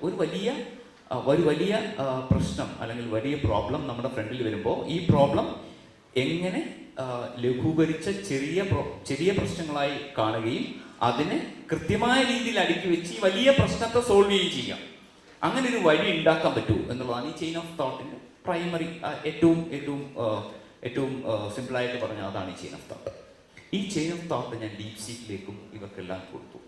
ഇത് കൃത്യമായി പറഞ്ഞു തന്നു. ആദ്യമായിട്ട് പറഞ്ഞു ഇതിന്റെ വില ഇത്രയൊക്കെയാണ്, 15 രൂപ ആപ്പിളിനും 5 രൂപ ഓറഞ്ചിനുമാണല്ലോ. അപ്പോൾ നിങ്ങളുടെ കയ്യിലുള്ള കൺസ്ട്രെയിൻസ്, അതായത് ഇതൊരു ഒപ്റ്റിമൈസേഷൻ പ്രോബ്ലമാണ് എന്ന് ഐഡന്റിഫൈ ചെയ്ത് അതിന്റെ എല്ലാ സ്റ്റെപ്പുകളും കൃത്യമായി പറഞ്ഞു തന്നത്, എനിക്ക് ഏറ്റവും നന്നായിട്ട് എക്സ്പ്ലനേഷൻ എനിക്ക് തന്നത് ഡീപ് സീക്കാണ്. അതായത് ചെയിൻ ഓഫ് തോട്ട് എന്ന് വെച്ചാൽ ഇത് എങ്ങനെ സോൾവ് ചെയ്തു എന്ന് പറയുന്നു. നിങ്ങളൊന്ന് ആലോചിക്കുക, യൂറോപ്പിലെ റെഗുലേഷൻ എന്താ പറയുന്നത്, എങ്ങനെ സോൾവ് ചെയ്തു എന്ന് പറയണമെന്നാണ് അല്ലേ. അപ്പോൾ നമ്മുടെ ഫ്രണ്ടിലെ ഓപ്പൺ സോഴ്സ് ടൂളായ ഡീപ് സീക്കിന്, അല്ലെങ്കിൽ ഓപ്പൺ സോഴ്സ് മോഡലായ ഡീപ് സീക്കിന് ഈ ഒരു കഴിവുണ്ട്. അപ്പൊ എല്ലാ മോഡലിലും ഈ ഏറ്റവും പുതിയ, ഈ രംഗത്തേക്ക് ഏറ്റവും പുതുതായി വന്ന ഗ്രോക്ക് ഒരു സ്ഥലത്തും എക്സ്പ്ലിസിറ്റ് ആയിട്ട് ഈ ചെയിൻ ഓഫ് തോട്ടിന് പറയുന്നില്ല, ഞാൻ സോൾവ് ചെയ്ത് തരാമെന്ന് പറയുന്നുള്ളൂ. അപ്പൊ 3ാമത്തെ ഓപ്പർച്യൂണിറ്റി അതാണ്. യൂറോപ്പ് അല്ലെങ്കിൽ റെഗുലേഷൻസ് അനുസരിച്ച് നമുക്ക് കംപ്ലയൻസി വേണ്ടി വരുന്ന ഇത്തരത്തിലുള്ള മോഡലുകൾ നമ്മൾ ഉണ്ടാക്കുമ്പോൾ ഓപ്പൺ സോഴ്സിലേക്ക് നമ്മൾ തീർച്ചയായിട്ടും ഇറങ്ങണം. ആ ഓപ്പൺ സോഴ്സ് വരുമ്പോൾ ഇതിന്റെ നമ്മൾ ഒരു പ്രത്യേകിച്ചും പൗരനെ നേരിട്ട് ബാധിക്കുന്ന കാര്യങ്ങളിൽ ഇത് ഉപയോഗിക്കേണ്ടി വരുമെങ്കിൽ നമ്മളും ആ കാലഘട്ടത്തിലേക്ക് വളരെ താമസിയാതെ എത്തും. അതായത് നമുക്കത് പറഞ്ഞു കൊടുക്കേണ്ടി വരും. AI അക്കൗണ്ടബിലിറ്റി എന്തുകൊണ്ട്, അല്ലെങ്കിൽ ആരാണ് ഇതിന് പിന്നിൽ, ഇങ്ങനെ ഒരു പ്രശ്നം ഉണ്ടായതിന് പിന്നിൽ എനിക്ക് അക്കൗണ്ടബിലിറ്റി ഒക്കെ വരും. അപ്പോൾ വളരെ കൃത്യമായി അങ്ങനെയുള്ള ഒരു മെക്കാനിസവും നമ്മുടെ ഈ ഡീപ് സീക്കിന്റെ പറയുന്നത് അത് വലിയ ഓപ്പർച്യൂണിറ്റിയാണ്. അത് ഓഫ്കോഴ്സ് GPT-യിലുണ്ട്. അപ്പൊ ഇതൊക്കെ ഈ മേഖലകളിലേക്ക് നമുക്ക് എത്തണമെങ്കിൽ എന്താ പറയുക, അതിനു മുമ്പ് ഞാൻ ഒരു കാര്യം കൂടെ പറയാം. ഞാനൊരു വേറൊരു ചോദ്യം ഈ 3 ടൂളുകളോടും ചോദിച്ചു. ചോദ്യം എല്ലാവരും പറയുമല്ലോ ഇത് കുറച്ച് ചൈനീസ് ബയസ്ഡ് ആണ് എന്നൊക്കെ പറയുന്നു ഈ ഡീപ് സീക്ക്. ഞാനൊരു ചോദ്യം ചോദിച്ചു. എൻ്റെ കയ്യിൽ ഒരു പകുതി കടിച്ച ആപ്പിൾ ഉണ്ട്. ഈ ആപ്പിൾ കൊണ്ട് നിങ്ങൾക്ക് എന്താ മനസ്സിലായത് എന്നാണ് ഞാൻ ഈ 3 ജനേയ ടൂളുകളിൽ ചോദിച്ചത്. അത് പറഞ്ഞു അതൊരു ഇംപെർഫെക്ഷനൊക്കെ കാണിക്കുന്നു ഈ ആപ്പിള് എന്നൊക്കെ പറഞ്ഞു. ഇംപെർഫെക്ഷൻ കാണിക്കുന്നു. ഓക്കെ, ശരി. അത് അടുത്ത ചോദ്യം ഇതായിരുന്നു, ഈ കടിച്ച ആപ്പിൾ ഉള്ള ഒരു ലോഗോ നിങ്ങൾ കണ്ടിട്ടുണ്ടോ എന്ന് ചോദിച്ചു. അങ്ങനെ ഒരു ലോഗോ ഉണ്ടോ? അപ്പോൾ സ്വാഭാവികമായും ആപ്പിൾ ഇങ്ക് എന്ന് പറഞ്ഞ പേര് പറഞ്ഞു. 3ാമത്തെ ചോദ്യം നിങ്ങൾക്ക് ഊഹിക്കാമല്ലേ? 3ാമത്തെ ചോദ്യം എന്താണ്? ഈ പകുതി കടിച്ച ആപ്പിളുള്ള ലോഗോയിലൂടെ ആ കമ്പനി അർത്ഥമാക്കുന്നത് ഒരു ഇംപെർഫെക്റ്റ് പ്രോഡക്റ്റ് ആണ് എൻ്റെ കയ്യിലേക്ക് തരുന്നത് എന്നാണോ എന്നൊരു ചോദ്യം ഞാൻ ഈ 3 പേരോടും ചോദിച്ചു. നിങ്ങൾ പോയി ആ ചോദ്യം ഒന്ന് ചോദിച്ചു നോക്കൂ. ആ ചോദ്യത്തിൽ കൃത്യമായ രാഷ്ട്രീയം നിങ്ങൾക്ക് കാണാൻ കഴിയും. ആ ചോദ്യത്തിന് എനിക്ക് കിട്ടിയ ഉത്തരത്തിൽ കൃത്യമായ രാഷ്ട്രീയമുണ്ട്. അപ്പോൾ ആ രാഷ്ട്രീയം അത് ഉണ്ടാക്കപ്പെട്ട ആളുകളുടെ രാഷ്ട്രീയമാവാം, അതുണ്ടായിരുന്ന അത് വന്നിട്ടുള്ള ആ ഒരു ജോഗ്രഫി അല്ലെങ്കിൽ ആ സ്ഥലത്തിൻ്റെ രാഷ്ട്രീയമാവാം. അപ്പോൾ ഡേറ്റ ബയസ് എന്നൊക്കെ പറയുന്നത് നമ്മൾ പലപ്പോഴും പറയും AI മോഡൽസ് ബയസ്ഡ് ആണ്. ബയസ് സൊസൈറ്റിയിലുള്ളതാണ്. ഡേറ്റ ആ സൊസൈറ്റിയിൽ നിന്നാണ് ഈ ഡേറ്റ വരുന്നത്. ആ ഡേറ്റ ഉപയോഗിച്ച് AI പഠിക്കുമ്പോൾ സ്വാഭാവികമായിട്ടും ഇതിൻ്റെ കുറച്ച് ബയസുകൾ ഉണ്ടാവാം. ആ ബയസ് ഉണ്ടെങ്കിൽ ആ ബയസിനെ ആംപ്ലിഫൈ ചെയ്യാതിരിക്കണം എന്നുള്ള മിനിമം ഗ്യാരണ്ടി നമ്മുടെ എയിമോട് തരികയാണെങ്കിൽ, അപ്പോൾ ബയസ് നമ്മൾ ഇത് ചൈനയ്ക്ക് വേണ്ടി മാത്രം ഉണ്ടാക്കിയതാണ്, ചൈനയിൽ അതുകൊണ്ട് നമ്മൾ ഉപയോഗിക്കാൻ പാടില്ല എന്നുള്ള ആ ഒരു ആർഗ്യുമെന്റ് ചുമ്മാ ഒന്ന് ശിക്കാൻ വേണ്ടിയാണ് ഞാൻ ഈ ഒരു ചെറിയ എക്സ്പെരിമെന്റ് ചെയ്ത് നോക്കിയത്. അപ്പം എൻ്റെ മനസ്സിലാക്കലിൽ എല്ലാത്തിലും എല്ലാ സ്ഥലത്തും എല്ലാ കോണ്ടെക്സ്റ്റിലും രാഷ്ട്രീയം ഉണ്ടാവാം. അത് ആ ഡേറ്റയിൽ ക്യാപ്ചർ ചെയ്ത് നമ്മളിലേക്ക് എത്തുകയുണ്ടാവാം. അപ്പോൾ നമ്മുടെ അവസരങ്ങളിലേക്ക് പോവുകയാണെങ്കിൽ ഞാൻ ആദ്യം പറഞ്ഞു, നമുക്ക് പുതിയ കൂട്ടിച്ചേർക്കലാവാം, നമുക്ക് ആവശ്യങ്ങളിലേക്ക് മോഡലുകൾ മാറ്റലാവാം. മൂന്നാമത് പ്രത്യേകിച്ചും റെഗുലേഷൻസിന് വേണ്ടി നമ്മളുടെ ഈ മോഡലുകളെ ഉപയോഗപ്പെടുത്തലാവാം. അപ്പോൾ അതിനുവേണ്ടി നമ്മൾ എന്താ ചെയ്യേണ്ടത്? ഈ ഓപ്പൺ സോഴ്സ് എന്ന് പറയുന്ന അതൊരു പ്രത്യയശാസ്ത്രമാണ്. അതൊരു കമ്പനിയോ ഒരു ഓർഗനൈസേഷനോ ഒന്നും അങ്ങനെ ചെയ്യാൻ പറ്റുന്നൊരു കാര്യമല്ല. കാരണം നമ്മളുടെ മുമ്പിലുള്ള ഒരു സിസ്റ്റത്തിന്റെ അതിൻ്റെ ഘടനാപരമായ അല്ലെങ്കിൽ അതിൻ്റെ ഡിസൈൻ അല്ലെങ്കിൽ സോഴ്സ് എന്ന് പറയുന്ന ആ സോഴ്സ് നമുക്ക് കിട്ടുകയും അത് ഓപ്പൺ ആയിരിക്കുകയും അതിൽ നമുക്ക് മാറ്റങ്ങൾ വരുത്താൻ കഴിയുകയും ആ മാറ്റങ്ങൾ വരുത്തിയ ആ ഘടനയെ നമുക്ക് പല രീതിയിൽ ഡിസ്ട്രിബ്യൂട്ട് ചെയ്യാം. അതായത് ബാക്കി ചുറ്റുമുള്ളവർക്ക് ഉപയോഗിക്കാൻ കൊടുക്കുകയും കഴിയുക എന്നുള്ളതാണ് ഈ ഓപ്പൺ സോഴ്സിന്റെ ഫണ്ടമെന്റൽ പ്രിൻസിപ്പിൾ. അതിന് പലതരത്തിലുള്ള ലൈസൻസിങ് സ്കീമുണ്ട്. ചിലർ പറയും നിങ്ങൾക്കറിയാം MIT ലൈസൻസ് പോലുള്ള ലൈസൻസ് പറഞ്ഞ് നിങ്ങൾ എടുത്ത് ഉപയോഗിച്ചോളൂ. ചിലർ പറയും നിങ്ങൾ പേറ്റന്റ് പോലും ഉണ്ടാക്കിക്കൊള്ളൂ, പക്ഷേ കുഴപ്പമില്ല, പക്ഷേ ഞങ്ങൾക്കെതിരെ ഈ ആദ്യത്തെ കോഡ് ഉണ്ടാക്കിയ ആളിനെതിരെ പേറ്റന്റ് ഇൻഫ്രിഞ്ച്മെന്റ് പരാതിയായിട്ടൊന്നും വരരുത്. ചിലർ പറയുന്നത് പറ്റില്ല, ഞങ്ങൾ ഇതേപോലെ GPL ഒക്കെ വരുവാണെങ്കിൽ പറയുന്നത് അങ്ങനെയല്ല, നിങ്ങൾ മോഡിഫൈ ചെയ്തോളൂ, ഡിസ്ട്രിബ്യൂട്ട് ചെയ്യുമ്പോൾ ഇതേ ലൈസൻസിൽ തന്നെ ഡിസ്ട്രിബ്യൂട്ട് ചെയ്യണം. അങ്ങനെ പലതരം ലൈസൻസ് സ്കീംസ് ഉണ്ട്. എന്തൊക്കെയായാലും ഈ ഓപ്പൺ സോഴ്സുകൾ ഉണ്ടാക്കുന്ന ആരാണ്? ഈ ഓപ്പൺ സോഴ്സുകൾ ഉണ്ടാക്കുന്നത് ഈ മേഖലയിൽ വൈദഗ്ധ്യമുള്ളവർ തന്നെയാണ്. അപ്പോൾ ഇത് പലപ്പോഴും തെറ്റായി മനസ്സിലാക്കിയിരിക്കുന്ന ഒരു കാര്യം, ഇത് കുറച്ച് റിസർച്ചേഴ്സിന്റെയോ കുറച്ച് അക്കാഡമിയിലെയോ കുറച്ച് സ്റ്റുഡൻസിന്റെയോ മാത്രം കാര്യമാണെന്നാണ്. പക്ഷേ നിങ്ങളൊന്ന് നോക്കിക്കഴിഞ്ഞാൽ നിങ്ങൾ പലരും ഈ ഇൻഡസ്ട്രി അല്ലെങ്കിൽ സ്റ്റാർട്ടപ്പ് കോഴ്സിലുള്ള പലരും കേട്ടുള്ള പേരുകളായിരിക്കാം. ഹഡൂബ് എന്നൊക്കെ കേട്ടിട്ടുണ്ടാവും അല്ലേ? ഈ ഗൂഗിളിന്റെ ഫയൽ സിസ്റ്റത്തിനെ മോഡിഫൈ ചെയ്ത ഹഡൂബ്, അതിന്റെ ഭാഗമായിട്ട് ഞാൻ കുറച്ചു കാലം അതിന്റെ ബാക്ക് ആൻഡ് ഓപ്പൺ സോഴ്സിൽ വർക്ക് ചെയ്യാനുള്ള അവസരം ഉണ്ടായിട്ടുണ്ട്. അതുപോലെ സോളാർ, അപ്പാച്ചെ, സോളാർ, ലുസീൻ എന്നൊക്കെ പറഞ്ഞുള്ള ഇൻഫ്രാസ്ട്രക്ചർ. ഇതൊക്കെ ഈ പ്രത്യയശാസ്ത്രത്തിൽ വിശ്വസിക്കുന്ന ചില കുറേ അധികം മനുഷ്യർ, അത് അവർ പ്രൊഫഷണൽസ് ആവാം, പ്രൊഫസേഴ്സ് ആവാം, സ്റ്റുഡൻസ് ആവാം, അവർ വർക്ക് ചെയ്യുന്നവരാവാം, അവർ കോർപ്പറേറ്റിനുള്ളിലാവാം, അവർ സ്റ്റാർട്ടപ്പുകളുടെ ഭാഗമാവാം. അപ്പോൾ ഞാൻ ഇവിടെ ഈ നമ്മുടെ നാട്ടിലുള്ള ഒരു ഓപ്പൺ സോഴ്സ് കൾച്ചർ നോക്കിയപ്പോൾ എനിക്ക് മനസ്സിലായത്, നമ്മൾ ഓപ്പൺ സോഴ്സിന്റെ ഇവാഞ്ചലിസ്റ്റുകളാണ് ഉപയോഗിക്കുന്നുണ്ട് വളരെ കാര്യമായിട്ട്. നമ്മൾ കോൺട്രിബ്യൂട്ട് ചെയ്ത എത്ര ഓപ്പൺ സോഴ്സുകളുണ്ട്? ഇത്രയുള്ള വലിയ ഓപ്പൺ സോഴ്സ് കമ്മ്യൂണിറ്റിയിലേക്ക് നമ്മുടെ സ്റ്റാർട്ടപ്പ് കോഴ്സിന് പ്ലഗ് ചെയ്യാൻ കഴിയില്ലേ? ഡീപ് സീക്കിന്റെ കൂട്ടിച്ചേരലുകൾക്കോ പലതരത്തിലുള്ള എന്താ പറയാ ഈ നമ്മളുടെ മോഡിഫിക്കേഷൻ നമുക്ക് ആവശ്യമുള്ള രീതിയിലേക്ക് മാറ്റുന്നതിലേക്കോ ഈ കംപ്ലയൻസ് ആസ്പെക്റ്റിലേക്ക് കൊണ്ടുവരുന്നതിലേക്കോ ഉള്ള ഒരു ഓപ്പൺ സോഴ്സ് കമ്മ്യൂണിറ്റീസിനെയോ സൊസൈറ്റീസിനെയോ നമുക്ക് ഈ സ്റ്റാർട്ടപ്പുകൾക്കും സ്റ്റുഡൻസിനും പ്രൊഫസേഴ്സിനും അതോടൊപ്പം തന്നെ ഞാൻ ഞാൻ കുറച്ച് മുമ്പ് പറയുന്നുണ്ടായിരുന്നു, ഞാൻ ഓപ്പൺ സോഴ്സ് പ്രോജക്റ്റുകൾ ഫണ്ട് ചെയ്യാൻ എനിക്ക് കഴിഞ്ഞിട്ടുണ്ട് കോർപ്പറേറ്റിനുള്ളിൽ നിന്നിട്ട്. കാരണം എന്താണെന്നറിയോ, ഈ കോർപ്പറേറ്റിന് ആവശ്യമുണ്ട് ഈ ഓപ്പൺ സോഴ്സ് ഉപയോഗിക്കാനും. ആ ഓപ്പൺ സോഴ്സിൽ വർക്ക് ചെയ്യുന്ന ആൾക്കാരെ ഏറ്റവും കൂടുതൽ ഏറ്റവും എളുപ്പം ഹയർ ചെയ്യാൻ പറ്റുന്ന ആ കമ്മ്യൂണിറ്റിന്ന് ഹയർ ചെയ്യാന്നുള്ളതാണ്. ഒരു കമ്മിറ്റർ ആയിരിക്കുന്ന ഒരു ഓപ്പൺ സോഴ്സിന്റെ കമ്മിറ്ററിനെ ഹയർ ചെയ്യാൻ കഴിയുന്നതിൽ വലിയൊരു കാര്യമില്ല. അപ്പം കൃത്യമായി നമ്മൾ അങ്ങനെയുള്ള കമ്മ്യൂണിറ്റി ബേസ്ഡ് ആയിട്ടുള്ള ഈ പ്രത്യയശാസ്ത്രത്തിൽ വിശ്വസിക്കുന്ന ആൾക്കാരെ ഒന്നിച്ചു കൂട്ടി, അത് ചില കാര്യങ്ങളില്ല എനിക്ക് തോന്നുന്നു മലയാളത്തിന്റെ കമ്പ്യൂട്ടിങ്ങിലൊക്കെ കുറച്ചധികം വളരെ സ്ട്രോങ് ആയിട്ടുള്ള കമ്മ്യൂണിറ്റീസ് ഇവിടെ ഉണ്ട്. അങ്ങനെയുള്ള കമ്മ്യൂണിറ്റീസ് ജനയെ പോലുള്ള കാര്യത്തിൽ കൊണ്ടുവരാൻ കഴിയുമോ എന്നുള്ള സ്ഥലത്ത് അങ്ങനെയുള്ള ഒരു ഓപ്പർച്യൂണിറ്റി നിങ്ങളുടെ മുന്നിലേക്ക് വെച്ചിട്ട് ഞാൻ തൽക്കാലം ഇവിടെ നിർത്തുകയാണ്. നമുക്ക് തിരിച്ചു തരാം. Thank you. സമയത്തിന്റെ ഒരു പരിമിതിയുണ്ട്. നേരത്തെ പറഞ്ഞതുപോലെ 2 ദശാബ്ദക്കാലങ്ങളായിട്ട് ഈ നിർമ്മിത ബുദ്ധി മേഖലയിലുള്ള അമേരിക്കൻ സർവാധിപത്യത്തെ വെല്ലുവിളിച്ചുകൊണ്ട് ഒരു ഓപ്പൺ സോഴ്സ് മേഖലയിൽ ചൈനയുടെ ഡീപ് സീക്ക് വന്ന സാഹചര്യത്തിലാണ് അതിനുള്ള പാഠങ്ങൾ ഉൾക്കൊണ്ടുകൊണ്ട് നമ്മൾ മുന്നോട്ട് പോകുന്നത്. ഇത് നേരത്തെ പറഞ്ഞതുപോലെ ചെറിയ സംരംഭകർക്ക് കടന്നു വരാൻ പറ്റാത്ത ഒരു മേഖലയാണ് ഈ നിർമ്മിത ബുദ്ധി മേഖല എന്നുള്ളത് ഈ ടെക് ജയൻസ് നേരത്തെ ഒരു പ്രതീതി ഉണ്ടാക്കി വെച്ചിരുന്നു. അപ്പം അതിൽ നിന്ന് മാറി പുതിയ സംരംഭങ്ങൾക്കൊക്കെ ഈ അവരുടെ ആവശ്യത്തിന് വേണ്ടി ഇത് ഉപയോഗിക്കാൻ പറ്റും എന്നുള്ള ഇത്തരത്തിലുള്ള ഓപ്പൺ സോഴ്സ് ടൂളുകളായിട്ട് വന്നതോടുകൂടി ഇത് ഉപയോഗപ്രദമാക്കാൻ പറ്റും എന്നുള്ള ഒരു സാഹചര്യം നിലവിൽ നിൽക്കുകയും അതുപോലെ രണ്ടാമത്തെ ഒരു സാഹചര്യം, ഞാൻ ഇൻഡസ്ട്രിയിലേക്ക് പോകുന്ന അടുത്ത എക്സ്പേർട്ട് പറയും കാര്യങ്ങൾ, പക്ഷെ അതിലേക്ക് തുടങ്ങി വെക്കാൻ വേണ്ടിയിട്ടുള്ള 2 കാര്യങ്ങളാണ്. ഒന്ന്, ഇത് ഏത് സംരംഭകർക്കും ഉപയോഗപ്രദമായ രീതിയിൽ ഉപയോഗിക്കാൻ പറ്റും എന്നുള്ള രീതി വന്നു. രണ്ടാമത്തെ ഒരു സാഹചര്യം നിലവിലുള്ളത്, നിങ്ങളുടെ സ്റ്റാർട്ടപ്പ് കമ്പനികൾ വളരെ ടെക്നോ പാർക്കിൻ്റെ അടുത്തൊക്കെ വർക്ക് ചെയ്യുന്ന ഒരുപാട് ടെക്നിക്കൽ എക്സ്പേർട്സ് ഇവിടെ ഉണ്ട്. അവർക്കൊക്കെ അറിയാം, അവർ ഒരു പരിധി കഴിഞ്ഞ് വളരുന്ന കമ്പനികളുടെ ഏതെങ്കിലും ടെക് ജയൻസ് അല്ലെങ്കിൽ ബിഗ് ടെക്കുകൾ വാങ്ങും എന്നുള്ള ഒരു പൊതുധാരണ നമുക്കുണ്ട്. അപ്പോൾ എന്ത് ചെയ്യും, കമ്പനി വാങ്ങുന്ന സാഹചര്യം. ഇപ്പോൾ സ്കൈപ്പ് പോലെയുള്ള എസ്റ്റോണിയൻ കമ്പനികളായ ഇത്തരം കമ്പനികളെ ഈ ടെക് ജയൻസ് വാങ്ങി അതിൻ്റെ ഭാഗമായി ചേർക്കുന്ന ഒരു സാഹചര്യം കൂടി നിലവിലുണ്ട്. അതുകൊണ്ടൊക്കെ ഈ ചെറിയ സംരംഭങ്ങൾക്കൊക്കെ നിലനിന്ന് പോകാനുള്ള ഒരു സാധ്യതയൊക്കെ അടഞ്ഞു പോകുന്ന ഒരു സംവിധാനം. ഇപ്പോൾ ഓപ്പൺ എ വന്നപ്പോൾ നിങ്ങൾക്കറിയാം, മൈക്രോസോഫ്റ്റ് ഒരുപാട് അതിന് ഇൻവെസ്റ്റ് ചെയ്ത് അതിൻ്റെ ഭാഗമാക്കി വെച്ചു എന്നുള്ളതാണ്. അപ്പോൾ ഇത്തരം കെട്ടുപണഞ്ഞിരിക്കുന്ന ഒരുപാട് പ്രശ്നങ്ങളുടെ സാഹചര്യത്തിലാണ് ഇൻഡസ്ട്രി മുമ്പോട്ട് പോകുന്നത്. തീർച്ചയായിട്ടും അതിൻ്റെ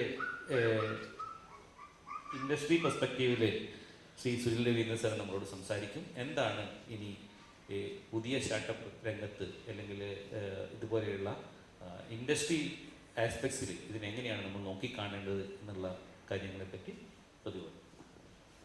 താങ്ക് യു സർ. നമസ്കാരം.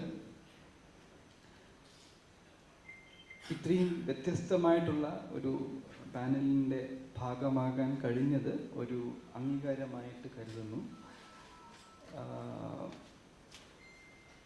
ഈ മവാസോ എന്ന് പറയുന്ന പേരിന് സ്വാഹിലി ഭാഷയിൽ ലോക്കൽ ഇന്നൊവേഷൻ ആണ് എന്ന അർത്ഥമെന്ന് ഇതിൻ്റെ വെബ്സൈറ്റിൽ കൂടെ ഈ ഇവൻറ്റിൻ്റെ വെബ്സൈറ്റിൽ കൂടെ കടന്നുപോയി ഇപ്പോൾ മനസ്സിലാക്കാൻ കഴിഞ്ഞു.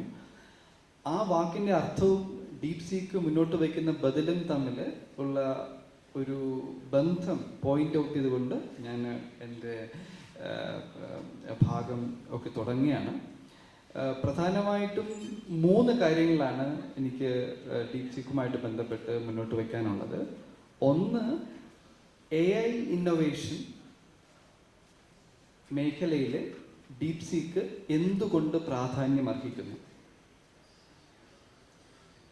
ഓക്കെ. 2, എൻ്റർപ്രൈസ്, ബിസിനസ്, ലാർജ് എൻ്റർപ്രൈസിനെ ഡീപ്സീക്ക് എങ്ങനെ പ്രയോജനപ്പെടുത്താം.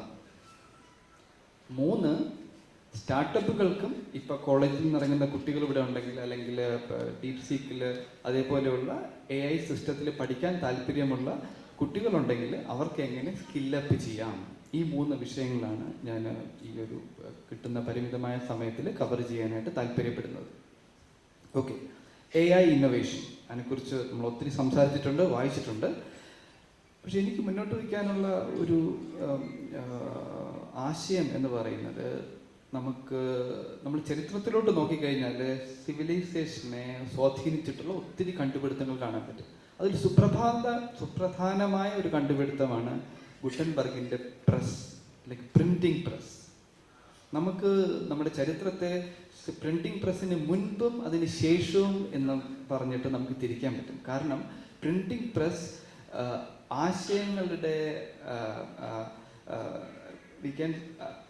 അത് ഡെമോക്രറ്റൈസ് ചെയ്തു. ഇൻഫർമേഷൻ ഷെയറിങ്ങിനെ ഡെമോക്രറ്റൈസ് ചെയ്തു പ്രിന്റിംഗ് പ്രസ്. ആശയങ്ങളും കഥകളും മനുഷ്യന്റെ കുത്തകയായിരുന്നു. പ്രിന്റിംഗ് പ്രസ് വഴി അത് നമുക്ക് എല്ലാവരിലോട്ടും എത്തിക്കാൻ പറ്റി. പക്ഷെ ഇപ്പോൾ ഈ ടെക്നോളജി ചെയ്യുന്നതെന്ന് വെച്ച് കഴിഞ്ഞാൽ ജനറേറ്റ് എ ഐ എന്ന് പറഞ്ഞാൽ ഇറ്റ് ക്യാൻ ജനറേറ്റ് എന്നുള്ളതാണ്. ആശയങ്ങളും കഥകളും ജനറേറ്റ് എ ഐക്ക് തന്നെ സൃഷ്ടിക്കാൻ കഴിയും. അപ്പം നമ്മുടെ സിവിലൈസേഷൻ്റെ ഫൗണ്ടേഷൻ തന്നെ ആശയങ്ങളും കഥകളുമാണ്. നമ്മൾ കഴിഞ്ഞ 2000 വർഷങ്ങളായിട്ട് അല്ലെങ്കിൽ കഴിഞ്ഞ 100 കണക്കിന് വർഷങ്ങളായിട്ട് നമ്മൾ വിശ്വസിക്കുന്ന പല കഥകളുണ്ട്, അല്ലെങ്കിൽ ഇപ്പം നമ്മൾ പ്രവർത്തിച്ചു പോരുന്ന ആശയങ്ങളുണ്ട്. ഇത് ഒരു നോൺ ഹ്യൂമൻ എൻറ്റിറ്റി ക്രിയേറ്റ് ചെയ്യുമ്പോഴുള്ള പ്രശ്നങ്ങളെക്കുറിച്ച് നമ്മൾ ചിന്തിക്കണം. ഈ ഒരു സോഷ്യൽ മീഡിയ പ്ലാറ്റ്ഫോമിൽ നിങ്ങൾ ഇൻട്രാക്ട് ചെയ്യുന്നത് ഒരു മനുഷ്യനാകണമെന്നില്ല. നിങ്ങളോട് മനുഷ്യനെ പോലെ സമ്മതിക്കുന്നത് ചിലപ്പോൾ ഒരു AI ബോട്ടായിരിക്കാം.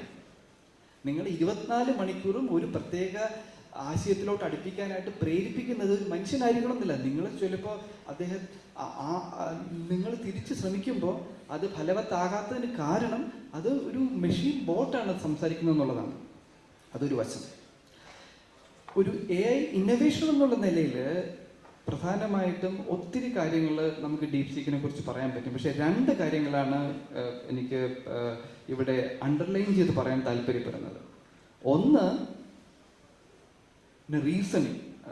സാറ് നേരത്തെ സൂചിപ്പിക്കുകയുണ്ടായി chain of thoughts. Okay, reasoning എന്ന് പറഞ്ഞാൽ ഒരു കാര്യത്തെക്കുറിച്ചിട്ട് വളരെ സിസ്റ്റമാറ്റിക് ആയിട്ട് ഓർഗനൈസ്ഡ് ആയിട്ടുള്ള ചിന്തകൾ, ഒരു നിഗമനത്തിൽ അല്ലെങ്കിൽ ഒരു തീരുമാനത്തിൽ എത്താനുള്ള ചിന്തകൾ ആണ് നമ്മൾ റീസണിങ് എന്ന് പറയുന്നത്. നോർമലി നമ്മൾ ChatGPT ഉപയോഗിക്കുന്നത് ഒരു ചോദ്യത്തിന് ഉത്തരം എന്നുള്ള നിലയിലാണ്. ചോദ്യത്തിന് ഉത്തരം ഒരിക്കലും ഒരു സൊല്യൂഷൻ അല്ല. നമുക്ക് സൊല്യൂഷനിലോട്ട് എത്തണമെങ്കിൽ അവിടെ ഒരു ചെയിൻ ഓഫ് തോട്ട്സ് നമുക്ക് വീണ്ടും വേണ്ടി വരുന്നു. ഒരു ചെയിൻ ഓഫ് തോട്ട്സ് എന്ന് പറഞ്ഞു കഴിഞ്ഞാൽ ഒരു സീരീസ് ഓഫ് ചോദ്യങ്ങളും ഉത്തരങ്ങളും, അത് വെച്ചിട്ട് നിങ്ങളൊരു നിഗമനത്തിലോ അതല്ലെങ്കിൽ ഒരു തീരുമാനത്തിലോ എത്തുന്നു. അപ്പോൾ മാത്രമേ നമുക്ക് സൊല്യൂഷനിലോട്ട് കൊണ്ടുപോകാൻ പറ്റത്തുള്ളൂ. DeepSeek ഓഫർ ചെയ്യുന്നതെന്ന് വെച്ച് കഴിഞ്ഞാൽ ഇപ്പോൾ $200 മന്ത്ലി കിട്ടുന്ന മോഡൽസിന് മാത്രമേ ചെയിൻ ഓഫ് തോട്ട്സ് ഉപയോഗപ്പെടുത്താൻ പറ്റുന്നുള്ളൂ. പക്ഷെ DeepSeek അത് ഫ്രീ ആയിട്ട് നമുക്ക് അവൈലബിൾ ആക്കിയാണ്. അത് ഒരു ഫണ്ടമെന്റൽ ഷിഫ്റ്റാണ്. നേരത്തെ സാറ് പറയുകയുണ്ടായി OpenAIയുടെയും മൈക്രോസോഫ്റ്റിൻ്റെയും NVIDIAയുടെയും എല്ലാ ഷെയറുകളെല്ലാം കുത്തനെ താഴോട്ട് വന്നു. അതിൻ്റെ കാരണം അവരുടെ ബിസിനസ് ഇൻവെസ്റ്റ്മെന്റ് ജസ്റ്റിഫൈ ചെയ്യാൻ പറ്റാതായി. ബില്യൺസ് ഓഫ് ഡോളേഴ്സ് മുടക്കി അവർ ചെയ്ത സംവിധാനം തന്നെ മറ്റൊരാൾ ഫ്രീ ആയിട്ട് കൊടുക്കുന്നു. അപ്പോൾ അതൊരു വളരെ സിഗ്നിഫിക്കൻ്റ് ആയിട്ടുള്ള ഒരു ഇന്നോവേഷനാണ്. രണ്ടാമത്തെ ഇന്നോവേഷൻ ഡിസ്റ്റിലേഷൻ എന്ന് പറയുന്ന ടെക്നിക്കാണ്. ഞാൻ അതിൻ്റെ സാങ്കേതിക വശങ്ങളിലോട്ട് കടക്കുന്നില്ല. പക്ഷെ നമ്മൾ അറിഞ്ഞിരിക്കേണ്ട ഒരു പ്രധാനപ്പെട്ട വശം എന്ന് പറയുന്നത് ഡിസ്റ്റിലേഷനെ കുറിച്ച്, ഒരു ടീച്ചർ മോഡലിൽ നിന്ന് നമുക്ക് സ്റ്റുഡൻറ് മോഡൽ ഉണ്ടാക്കിയെടുക്കാം. ഇത് വളരെ പ്രധാനമാണ്. കാരണം ഇപ്പോൾ എക്സാമ്പിൾ നമ്മുടെ ഹെൽത്ത് കെയർ ഡൊമൈൻ നിങ്ങൾ വിചാരിക്കുക, ഒരു ഫൗണ്ടേഷണൽ മോഡൽ അല്ലെങ്കിൽ ടീച്ചർ മോഡലിൽ നിന്ന് നമുക്ക് ഹെൽത്ത് കെയർ ഡൊമൈനിൽ മാത്രം വർക്ക് ചെയ്യാൻ പറ്റുന്ന ഒരു ചെറിയ മോഡൽ ഉണ്ടാക്കിയെടുക്കാം. ഈ ചെറിയ മോഡൽ ഉണ്ടാക്കിയെടുത്തു കഴിഞ്ഞാൽ സാറ് നേരത്തെ പറഞ്ഞ പോലെ വളരെ പരിമിതമായ കമ്പ്യൂട്ടിംഗ് സംവിധാനം ഉപയോഗിച്ച് നമുക്കിത് റൺ ചെയ്യാൻ പറ്റും. മാത്രവുമല്ല, നമ്മുടെ ഡേറ്റ നമ്മുടെ ആ ഡൊമൈൻ അല്ലെങ്കിൽ എൻവയോൺമെന്റിൽ നിന്ന് പുറത്തു പോകത്തുമില്ല. അപ്പം ഇതിന് നമ്മുടെ പോലെയുള്ള ഗവൺമെന്റ് സംവിധാനങ്ങളിലും അതല്ലെങ്കിൽ പൊതുജനങ്ങൾക്ക് ഉപയോഗിക്കാൻ പറ്റുന്ന സംവിധാനങ്ങളിലും വൻപിച്ച സാധ്യതകളാണുള്ളത്. ഈവൻ നമ്മുടെ മൊബൈൽ ഫോണിൽ പോലും ഉപയോഗിക്കാൻ പറ്റുന്ന രീതിയിൽ നമുക്ക് സ്മോൾ ലാംഗ്വേജ് മോഡൽസ് ഉണ്ടാക്കിയെടുക്കാനായിട്ട് ഉള്ള വഴി DeepSeek വഴി നമുക്ക് കിട്ടി. ഇതിന് മുന്നേയും കിട്ടിയിട്ടുണ്ട്. പക്ഷേ ഇപ്പോൾ we can create model that have reasoning capability. അതാണ് സിഗ്നിഫിക്കൻറ്റ്. അപ്പം ഇത് രണ്ടും കൂടെ കൂടിച്ചേരുമ്പോൾ അത് വളരെ പ്രയോജനകരമായ ഒരു കണ്ടുപിടുത്തമായി മാറുന്നു എന്നുള്ളതാണ്. അതാണ് ഇന്നോവേഷൻ മേഖലയിൽ. ഇനി ഒത്തിരി പോയിന്റ്സുകളുണ്ട്, പക്ഷെ സമയപരിമിതി മൂലം ഞാൻ ഇത് രണ്ടിലും നിർത്തുകയാണ്. ഇനി രണ്ടാമത്തത് എന്റർപ്രൈസിലുള്ള ഇതിൻ്റെ സാധ്യതകൾ.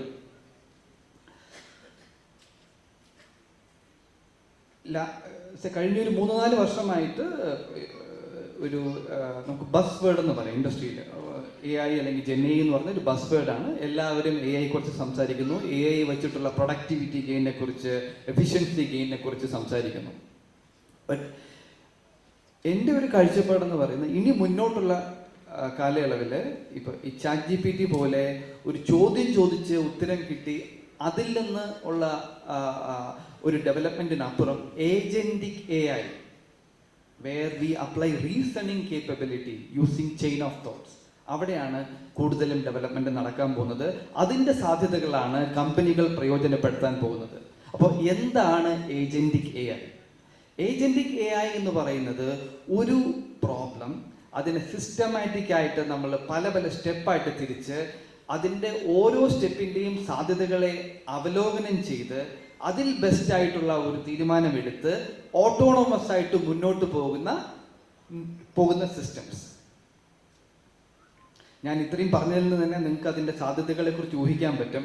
ബിസിനസ്സിലാണെങ്കിൽ ഇപ്പം ബാങ്കിങ്ങിൽ, ഇൻഷുറൻസിൽ, ഹെൽത്ത് കെയറിൽ, ഇതെല്ലാത്തിലും തന്നെ നമുക്ക് ഇതിൻ്റെ ഓട്ടോണോമസ് ആയിട്ട് without the help of human intervention ഇല്ലാതെ തന്നെ AI കൊണ്ട് മാത്രം കാര്യങ്ങൾ ചെയ്യിപ്പിക്കാനായിട്ട് ഈ AI ഏജന്റ് വഴി പറ്റും.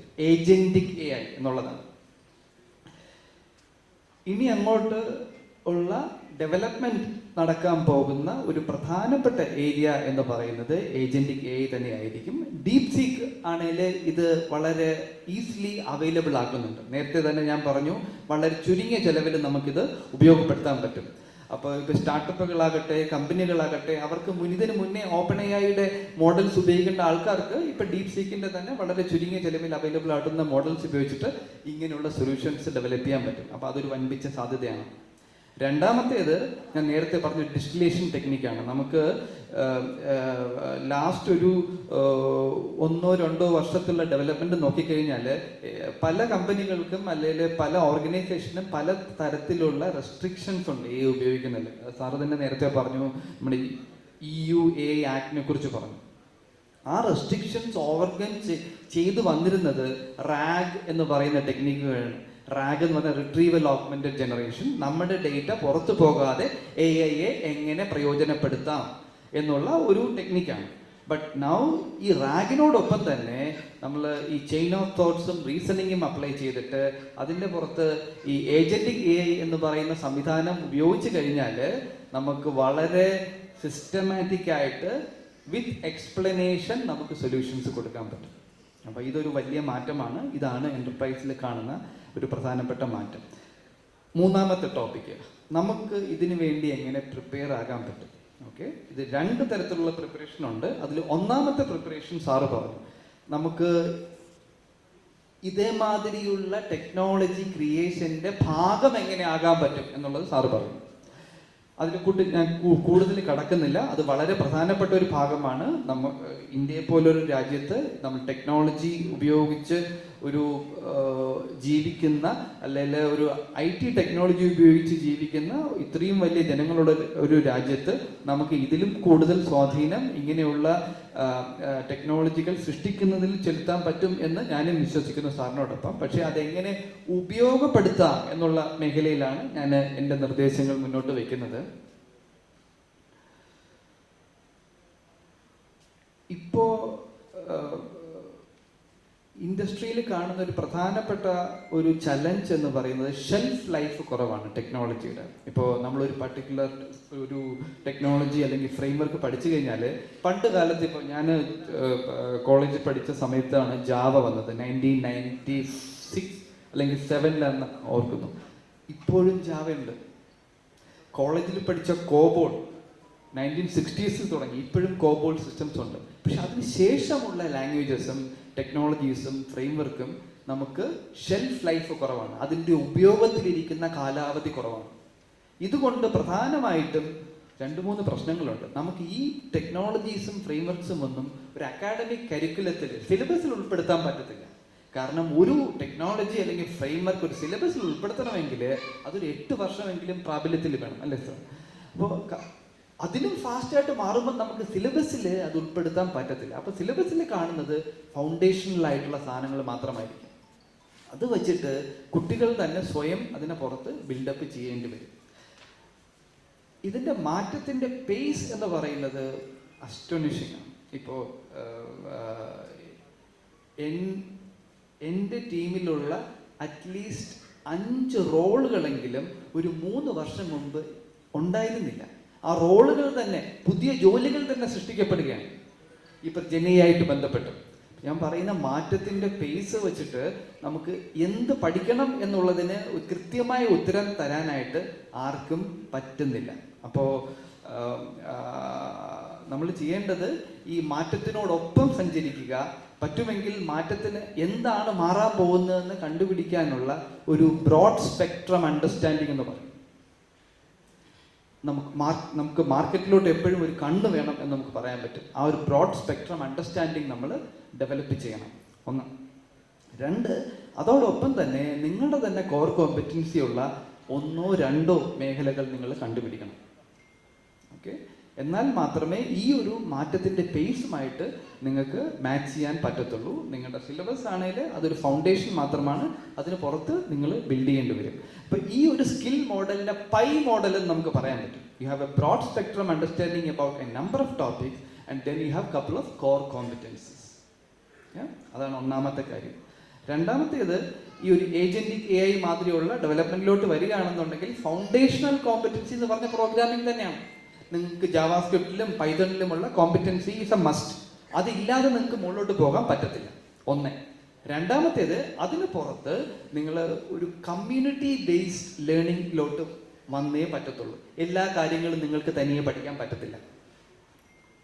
100% നമുക്ക് പറയാൻ പറ്റും. പക്ഷെ കമ്മ്യൂണിറ്റി ലേണിങ്ങിന്റെ ഗുണം എന്ന് വെച്ച് കഴിഞ്ഞാൽ നിങ്ങൾ പഠിക്കുന്നു, കൂടെയുള്ളവർ പഠിക്കുന്നു, അവർ പഠിക്കുന്നതിനോടൊപ്പം തന്നെ നിങ്ങൾ പഠിക്കുന്നു.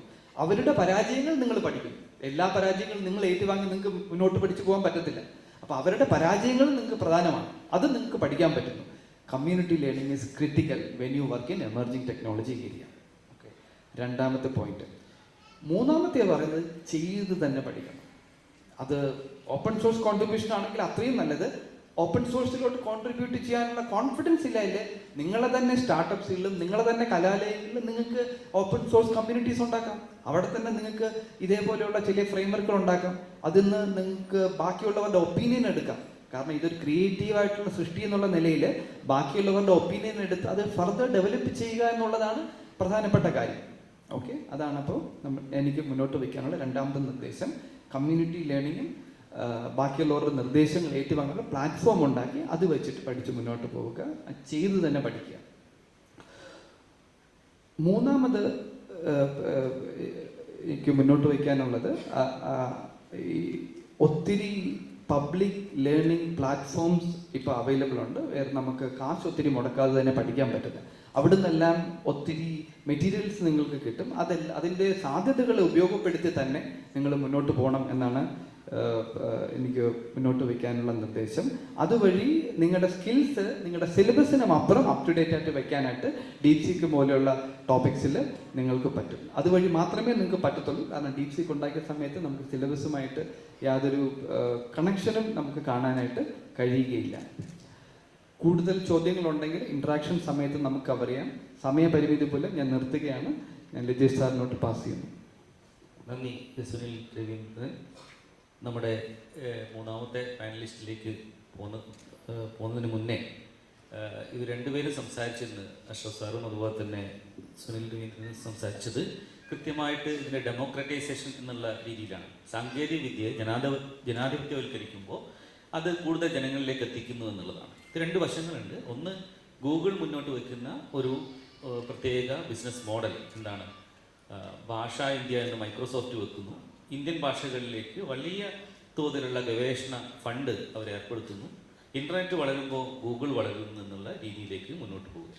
അപ്പോൾ ഈ ഒരു കമ്പ്യൂട്ടർ തുടങ്ങിയിരിക്കുന്നത് നിങ്ങൾക്കറിയാം, ആദ്യകാലങ്ങളിൽ ഒരു 4 അക്ക സംഖ്യ, 1000 4 അക്ക സംഖ്യകളുടെ തുക കാണണം. അപ്പോൾ അത് വളരെ ഭംഗിയായിട്ട് അത് ചെയ്യുന്നു എന്നുള്ളതാണ്. അപ്പോൾ അതിനുശേഷം വരുന്ന കാര്യങ്ങളിലേക്ക്, റീസണിങ്ങിലേക്ക് വരുന്നു. മനുഷ്യൻ്റെ ബുദ്ധിപരമായ കാര്യങ്ങളിലേക്ക് കുറച്ചുകൂടി റീസണിങ് എബിലിറ്റി അതിലേക്ക് എങ്ങനെ എത്താൻ പറ്റും എന്നുള്ള കാര്യങ്ങളിലേക്ക് വരുന്നു. കമ്മ്യൂണിക്കേഷന് വേണ്ടി ഉപയോഗിക്കുന്നു, എൻ്റർടൈൻമെൻറ്റിന് വേണ്ടി ഉപയോഗിക്കുന്നു. അങ്ങനെ വിവിധങ്ങളായിട്ടുള്ള നമ്മുടെ ജനാധിപത്യ രീതിയിലേക്ക്, ജനങ്ങളിലേക്ക് എത്തുന്ന രീതിയിലേക്കുള്ള എല്ലാ ആപ്ലിക്കേഷനുകളെയും നിങ്ങളുടെ മൊബൈൽ ഫോണിലേക്ക് എത്തുമ്പോൾ അത് കൂടുതൽ വ്യാപകമായി ഉപയോഗിക്കാൻ തുടങ്ങുന്നു. നമ്മുടെ വാട്സപ്പിലുള്ള ഒരു എലിമെൻ്റ്, ഒരു ഹാൻഡ് റൈറ്റിംഗ് റെക്കഗ്നേഷൻ, നിങ്ങളുടെ എഴുതുന്ന കാര്യങ്ങൾ ടെക്സ്റ്റായിട്ട് റെൻഡർ ചെയ്യുന്ന ഒരു കാര്യത്തിലേക്ക് എത്തുന്നു. അത് ഇന്ത്യൻ ഭാഷകളിൽ, ലോകത്താകമാരുടെ ഭാഷകളിലേക്കുള്ള പൊതുജനങ്ങൾക്ക്, സാധാരണ ജനങ്ങൾക്ക് ഉപയോഗിക്കുന്ന രീതിയിലേക്ക് എത്തുന്നു. അപ്പോൾ അങ്ങനെയുള്ളൊരു വശം അവിടെ നിൽക്കുന്നു. അതിൽ നിന്നാണ് നിങ്ങളുടെ ഏറ്റവും കൂടുതൽ സമയം നിങ്ങൾ അതിലേക്ക്, നിങ്ങളുടെ അറ്റൻഷൻ അതിലേക്ക് വരുന്നു. അങ്ങനെ ഡാറ്റ ജനറേറ്റ് ചെയ്യുന്നു. ആ ജനറേറ്റീവ് ഡാറ്റയിൽ നിന്നും ഇവർ നിർമ്മിത ബുദ്ധി അൽഗോരിതങ്ങൾ ഉണ്ടാക്കുന്നു. ആ അൽഗോരിതങ്ങൾ കുറച്ച് ഫ്രീ ആയിട്ട് തരും, ChatGPT പോലെ. പക്ഷേ നേരത്തെ സൂചിപ്പിച്ച പോലെ കൃത്യമായിട്ടുള്ള അപഗ്രഥനം വേണമെങ്കിൽ നിങ്ങൾ എന്ത് ചെയ്യണം, പെയ്ഡ് വേർഷൻ ഉപയോഗിക്കണം എന്നുള്ള ഒരു കോൺസെപ്റ്റിലേക്ക് എത്തും. പക്ഷേ അതിന് ബദലായിട്ട് ഇപ്പോൾ DeepSeek മുന്നോട്ട് വരും. അപ്പോൾ അതാണ് ഒന്ന്, ഈ ഡെമോക്രറ്റൈസേഷൻ്റെ പ്രത്യേകത. അത് രണ്ട് രീതിയിലും കോർപ്പറേറ്റുകൾ ഉപയോഗിച്ച് തുടങ്ങി എന്നുള്ളതാണ്. നിങ്ങൾ എത്രത്തോളം ഉപയോഗിക്കുന്നു അത്രത്തോളം നിങ്ങളുടെ ഡാറ്റയും അതുമായി ബന്ധപ്പെട്ട ഇന്ധനം, അവരുടെ നിർമ്മിത ബുദ്ധി അൽഗോരിതങ്ങൾ വർക്ക് ചെയ്യാൻ ഇന്ധനമായിട്ട് ഇത് ഉപയോഗപ്പെടുത്തുകയും അത് നമുക്ക് തന്നെ വിറ്റ് കാശാക്കുന്ന രീതിയിലേക്കുള്ള ഒരു മുൻപോട്ട് പോക്കിനെ തടയിട്ടുകൊണ്ടാണ് ഇത്തരത്തിലുള്ള ഓപ്പൺ സോഴ്സ് സാധ്യതകൾ മുന്നോട്ട് വെച്ചത്.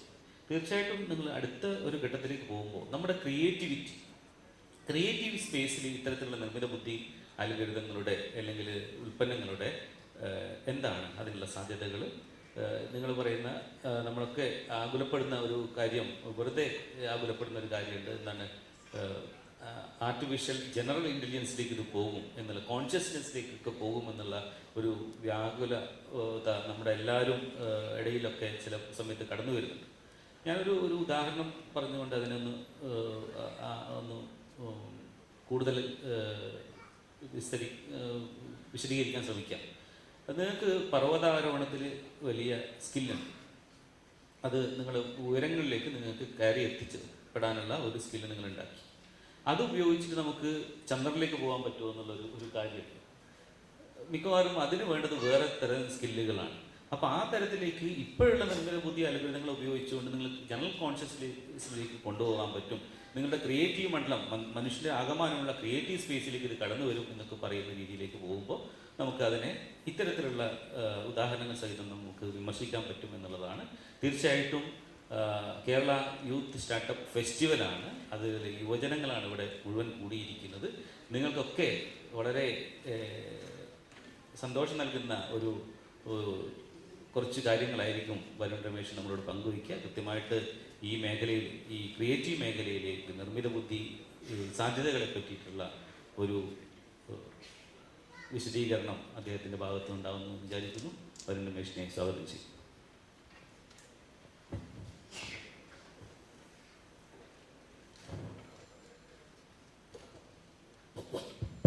ഹലോ. 1957 ലോകത്തിലൊരു പ്രധാനപ്പെട്ട വർഷമായിരുന്നു. രാഷ്ട്രീയത്തിലും ടെക്നോളജിയിലും ഒരു പ്രധാനപ്പെട്ട വർഷമായിരുന്നു. രാഷ്ട്രീയത്തിൽ ആദ്യത്തെ തിരഞ്ഞെടുക്കപ്പെട്ട ലോകത്തിലെ ആദ്യത്തെ കമ്മ്യൂണിസ്റ്റ് മന്ത്രിസഭ കേരളത്തിൽ അധികാരത്തിൽ വന്നു. ടെക്നോളജിയിൽ സ്പുട്നിക് 1 എന്ന് പറയുന്ന ഒരു ഉപഗ്രഹം ആദ്യമായിട്ട് USSR ഭ്രമണപഥത്തിലെത്തിച്ചു. അതുവരെ അമേരിക്കയുടേതായിട്ടുള്ള രൂപത്തിൽ ഞങ്ങളിതായിപ്പം ഒരു ഉപഗ്രഹം പുറത്തോട്ട് വിടാൻ വേണ്ടി പോകുക എന്നൊക്കെയുള്ള വെല്ലുവിളികളും വീമ്പ് പറച്ചിലുകളൊക്കെ ഉണ്ടായിരുന്നു. പക്ഷേ USSRന്റെ ഈ ഒരു വലിയ മുന്നേറ്റം അമേരിക്കയെ വലിയ രൂപത്തിൽ ഞെട്ടിച്ചിട്ടുണ്ടായിരുന്നു എന്നുള്ളത് സത്യമാണ്. ഏതാണ്ട് ചരിത്രത്തിൽ അതിന് സമാനമായ രൂപത്തിലാണ് ഈ കാലത്ത്, നേരത്തെ അതിനെക്കുറിച്ച് പറഞ്ഞു കഴിഞ്ഞു, ഈ കാലത്ത് ഡീപ്സീക്ക് എന്ന് പറയുന്ന AI മോഡൽ ചൈനയിൽ നിന്ന് ഓപ്പൺ സോഴ്സായിട്ട് പുറത്തു വന്നപ്പം ലോകം ഞെട്ടിയത്. അഴിമുഖം എന്ന് പറയുന്നൊരു വാർത്താ പോർട്ടലിൽ ഞാനൊരു ആർട്ടിക്കിൾ എഴുതിയിട്ടുണ്ടായിരുന്നു. അതിൻ്റെ തലക്കെട്ടിങ്ങനെയായിരുന്നു: അമേരിക്കൻ വിപണികളെ ചോരക്കളമാക്കിയ ഡീപ്സീക്ക് എന്നായിരുന്നു പറഞ്ഞത്. അതെങ്ങനെ ചോരക്കളമായി എന്ന് നമുക്കറിയാം. NVIDIA എന്ന് പറയുന്ന ചിപ്പ് നിങ്ങൾക്ക് തരില്ല എന്ന് അമേരിക്ക പറഞ്ഞപ്പോൾ, ഉള്ള ചിപ്പൊക്കെ മതി, ഞങ്ങളിതുകൊണ്ട് നിങ്ങളെക്കാൾ വലിയ മോഡലുകൾ ഉണ്ടാക്കും എന്ന് പറഞ്ഞുകൊണ്ടാണ് ചൈന ഡീപ്സീക്ക് ഉണ്ടാക്കിയത്. അതിൻ്റെ കൂടുതൽ വിശദാംശങ്ങളിലേക്കൊന്നും ഞാൻ കടക്കുന്നില്ല. പക്ഷേ ആർട്ടിഫിഷ്യൽ ഇൻ്റലിജൻസ് ക്രിയേറ്റീവ് മേഖലയിൽ ഇപ്പോൾ എന്താണ് സംഭവിച്ചുകൊണ്ടിരിക്കുന്നത് എന്നുള്ള ഒരു വിഷയമാണ് ഞാൻ പഠിപ്പിച്ചുകൊണ്ടിരിക്കുന്നത്, ചെയ്തുകൊണ്ടിരിക്കുന്നത്. ആർട്ടിഫിഷ്യൽ ഇൻ്റലിജൻസുമായി ബന്ധപ്പെട്ട് ഏറ്റവും പ്രധാനപ്പെട്ട ഒരു സമരം നടന്നത് ഹോളിവുഡിലായിരുന്നു. നിങ്ങൾ ഓർക്കുന്നുണ്ടാകുമെന്ന് വിചാരിക്കുന്നു. എഴുത്തുകാരും നടന്മാരും പ്രൊഡക്ഷൻ കൺട്രോളർമാരും ഒക്കെ ചേർന്നുകൊണ്ട് ഒരു വലിയ സമരം ഹോളിവുഡിൽ നടന്നു. ആ സമരം ഒത്തുതീർപ്പായപ്പോൾ എങ്ങനെയാണെന്ന് ചോദിച്ചാൽ, 6 മാസത്തേക്ക് ആർട്ടിഫിഷ്യൽ ഇൻ്റലിജൻസ് സിനിമാ മേഖലയിൽ ചെയ്യില്ല എന്ന് ഉറപ്പ് കൊടുത്തുകൊണ്ടാണ് അത് ഒത്തുതീർപ്പായത്. ഇപ്പോൾ വീണ്ടും അതുമായി ബന്ധപ്പെട്ട ഒരുപാട് പ്രൊഡക്ഷൻ സാധനങ്ങൾ ഹോളിവുഡിൽ നിന്ന് വന്നുകൊണ്ടിരിക്കുന്നു. നിങ്ങൾക്കറിയാം, ജെയിംസ് കാമറൂൺ, ആരാണ് അദ്ദേഹം? ഒരു സംവിധായകനാണ്. ആ സംവിധായകൻ ഇന്നൊരു ടെക്നോളജി കമ്പനിയുടെ ഡയറക്ടറാണ്. സ്റ്റെബിലിറ്റി AI എന്ന് പറയുന്ന ഒരു കമ്പനിയുടെ ഡയറക്ടർ ബോർഡിൽ അംഗമാണ് ജെയിംസ് കാമറൂൺ. നമ്മുടെ സ്വന്തം കമൽഹാസൻ 45 ദിവസം US പോയിട്ട് AI ഫിലിം മേക്കിംഗ് പഠിച്ച് കഴിഞ്ഞ 2 ആഴ്ച മുമ്പ് തിരിച്ച് ഇന്ത്യയിലെത്തിയിട്ടേ ഉള്ളൂ. സിനിമയിൽ AI എങ്ങനെയാണ് കടന്നു വരുന്നത്? എന്തായിരിക്കും നമ്മുടെ സിനിമയുടെ ഭാവി? നമ്മുടെ ഇഷ്ടപ്പെട്ട നടന്മാർ, നടിമാർ, എഴുത്തുകാർ, സംവിധായകർ, ഇവരുടെയൊക്കെ ഭാവി എന്തായിരിക്കും? അത് വലിയൊരു ചർച്ച ചെയ്യപ്പെടേണ്ട വിഷയമാണ് എന്നാണ് എനിക്ക് തോന്നുന്നത്.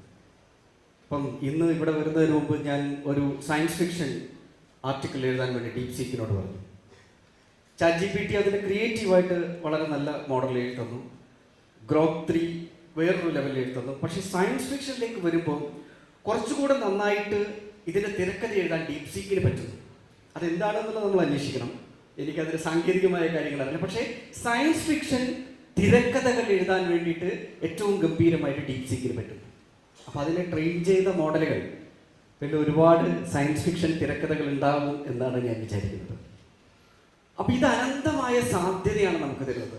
ഇപ്പം നിങ്ങളുടെ കൂട്ടത്തിൽ ഒരുപാട് കഥ എഴുതുന്നവരുണ്ടാവാം, ഒരുപാട് സിനിമ ചെയ്യണമെന്ന് ആഗ്രഹമുള്ളവരുണ്ടാവാം, ഒരുപാട് ഷോർട്ട് ഫിലിം എടുക്കുന്ന ആളുകളുണ്ടാവും, കോണ്ടന്റ് ക്രിയേറ്റേഴ്സ് ഉണ്ടാവും. ഈ കോണ്ടന്റ് ക്രിയേറ്റേഴ്സും സിനിമ ഉണ്ടാക്കുന്ന ആളുകളൊക്കെ സംബന്ധിച്ച്, അല്ലെങ്കിൽ സിനിമ ഉണ്ടാക്കണമെന്ന് ആഗ്രഹമുള്ള ആളുകളൊക്കെ സംബന്ധിച്ച് നിലവിലുള്ള പ്രശ്നം എന്ന് പറയുന്നത് സാമ്പത്തികമാണ്. ഒരു വലിയ സാമ്പത്തിക സ്രോതസ് നമ്മുടെ മുന്നിൽ ഇല്ലെങ്കിൽ നമുക്കൊരു സിനിമ ഉണ്ടാക്കാൻ വേണ്ടി പറ്റില്ല, അല്ലെങ്കിൽ ഒരു അഡ്വർടൈസിങ് ഉണ്ടാക്കാൻ വേണ്ടി പറ്റില്ല. പക്ഷെ ഇപ്പോൾ ഇന്ന് നിങ്ങളുടെ പോക്കറ്റിലിരിക്കുന്ന മൊബൈൽ ഫോണിൽ നിങ്ങൾക്ക് ഇത്തരത്തിലുള്ള സംഭവങ്ങൾ വളരെ ക്രിയേറ്റീവായിട്ട് ഉണ്ടാക്കാൻ വേണ്ടി പറ്റും. രണ്ട് കാര്യങ്ങളാണ് വേണ്ടത്. ഒന്ന്, AI മോഡലുകളുടെ കേപ്പബിലിറ്റി എത്രത്തോളം ഉണ്ട് എന്ന് നിങ്ങൾ മനസ്സിലാക്കുക. രണ്ടാമത്തത്, ക്രിയേറ്റീവായിട്ട് നിങ്ങളുടെ സാധ്യതകളെ വർദ്ധിപ്പിക്കാൻ വേണ്ടി തയ്യാറാകുന്നതാണ്.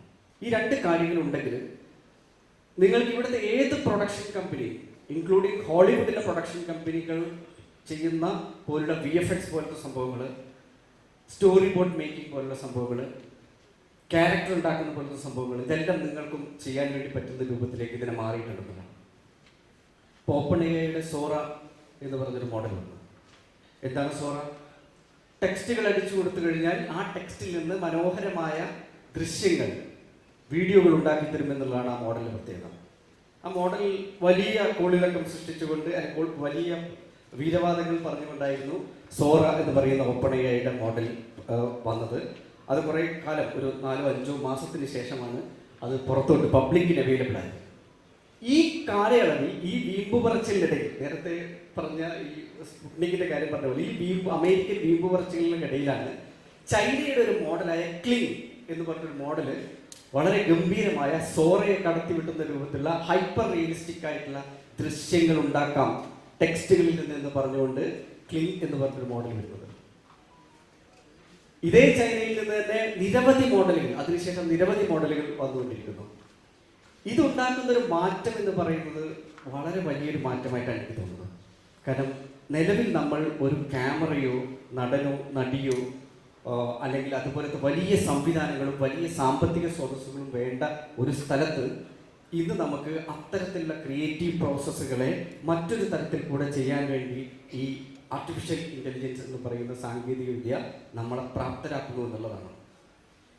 ഇത് ജനറലി പറയുകയാണെങ്കിൽ ക്രിയേറ്റീവ് ഇൻഡസ്ട്രിയെ, ലാർജ് ക്രിയേറ്റീവ് ഇൻഡസ്ട്രിയെ വലിയ തരത്തിൽ ഷേക്ക് ചെയ്യുന്നുണ്ട്. എല്ലാ ഇൻഡസ്ട്രിയിലും ഷേക്ക് ചെയ്തിട്ടുണ്ടെങ്കിലും ക്രിയേറ്റീവ് ഇൻഡസ്ട്രിയിൽ ഇത് വലിയ രൂപത്തിൽ ഷേക്ക് ചെയ്യുന്നുണ്ട്. ഇതാരാണ് ഇതിൻ്റെ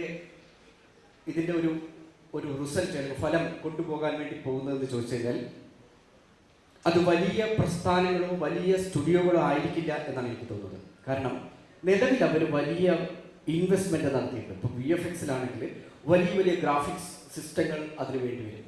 അത് കോടിക്കണക്കിന് രൂപയോ ലക്ഷക്കണക്കിന് രൂപയോ ഓൾറെഡി ഇൻവെസ്റ്റ് ചെയ്തിട്ടുണ്ടാവും. അവരെ സംബന്ധിച്ച് ഒരു എന്താ പറയുക, പ്രോംപ്റ്റിൽ നിന്ന് നിങ്ങൾക്കൊരു ദൃശ്യം ഉണ്ടാക്കാം എന്നുള്ള രൂപത്തിലേക്ക് വന്നു കഴിഞ്ഞ് കഴിഞ്ഞാൽ അവരുടെ ഈ സിസ്റ്റങ്ങളൊക്കെ വെറുതെയാവും. അതാണ് അവിടുത്തെ പ്രശ്നം. അപ്പോൾ അവർ എത്രയും പെട്ടെന്ന് മാറ്റത്തിലേക്ക് തയ്യാറാവണം എന്നില്ല. മറിച്ച് ചെറുകിട കമ്പനികൾ, വ്യക്തികൾ ഒക്കെ ആയിരിക്കും ഇതിൻ്റെ റിസൾട്ട് ഏറ്റെടുക്കാൻ വേണ്ടി പോകുന്നത് എന്നാണ് എനിക്ക് തോന്നുന്നത്. എന്തായാലും വലിയൊരു മാറ്റം തന്നെയാണ് സംഭവിക്കാൻ വേണ്ടി പോകുന്നത്.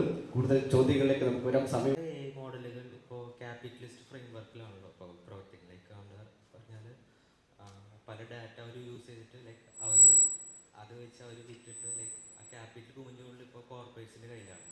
പക്ഷേ ഒരു മോഡൽ പോലും നമ്മുടെ പല ഡാറ്റ യൂസ് ചെയ്തിട്ട് നമുക്ക് പേ ചെയ്യുന്ന രീതിയിൽ ഉണ്ടോയെന്നറിയില്ല, ഉണ്ടായിരിക്കും. പക്ഷേ അത് ജനകീയമല്ല.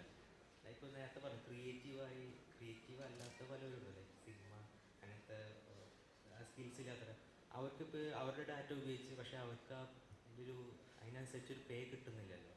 അത് അതിൻ്റെ ക്യാപിറ്റലിൽ ചെന്ന് വീഴുന്നത് ഒക്കെ കോർപ്പറേഷനല്ല. ഇപ്പം എന്തുകൊണ്ട് ലൈക്ക് അങ്ങനെയല്ല, ലൈക്ക് AI ഒന്നുകൂടി ജനകീയമാവും. അപ്പോൾ ഡീപ് സീക്ക് ഒരു ബ്രേക്ക് ത്രൂ ആണ്. അതുപോലെ ക്വെൻ, അപ്പോൾ ഹുവായുടെ വലിയ സോറി മറന്നു, അവരുടെ മോഡൽസ് ബ്രേക്ക് ത്രൂ ആണ്. പക്ഷേ നെക്സ്റ്റ് സ്റ്റെപ്പ് ലൈക്ക് ഇതൊന്നും കൂടി ജനകീയമാവണമെങ്കിൽ ഒരു ഇത് യൂസ് ചെയ്ത് ലൈക്ക് അവരുടെ ഡാറ്റ യൂസ് ചെയ്ത് അവരൊരു ഐഡിയ കൊടുത്ത് അതിൻ്റെ ഒരു പ്രൊഡക്റ്റ് വരുമ്പോൾ ആ ഐഡിയയ്ക്ക് ഒരു പേ എന്ന രീതിയിൽ വരുമ്പോഴല്ലേ കുറച്ചുകൂടി ഒരു അല്ല നല്ല രീതിയിൽ ജനകീയമാവാം. ലൈക്ക് നെക്സ്റ്റ് സ്റ്റെപ്പ് അതല്ലേ ലൈക്ക് ആരെങ്കിലും ആൻസർ പറഞ്ഞാണ്. ഇത്തരത്തിലുള്ള ഒരു തോട്ട് പ്രോസസ്സ്, ഇത്തരത്തിലുള്ള ഒരു ചിന്താഗതി വന്നു തുടങ്ങിയിട്ടുണ്ട്. അതിൻ്റെ പേര് Web3 എന്നാണ്, ക്രിയേറ്റർ എക്കോണമി എന്ന് പറയും. അപ്പോൾ എന്താ പറയുക, ആരാണ് അതിൻ്റെ ഉടമസ്ഥൻ എന്ന് സ്ഥാപിക്കാൻ കഴിയുകയും ആ ഉടമസ്ഥന് ഡേറ്റയിൽ അവകാശങ്ങൾ ഉണ്ടാവുകയും ചെയ്യുന്ന ഒരു കാലഘട്ടം. അപ്പോൾ അങ്ങനെയുള്ള ഒരു തോട്ട് പ്രോസസ്സ് ഈ AI-യും ഇതിൻ്റെ ബാക്കിൽ ഇരിക്കുന്ന ഇൻഫ്രാസ്ട്രക്ചർ ആയിട്ട് ഉപയോഗിക്കുന്ന ബ്ലോക്ക് ചെയിനാണ്.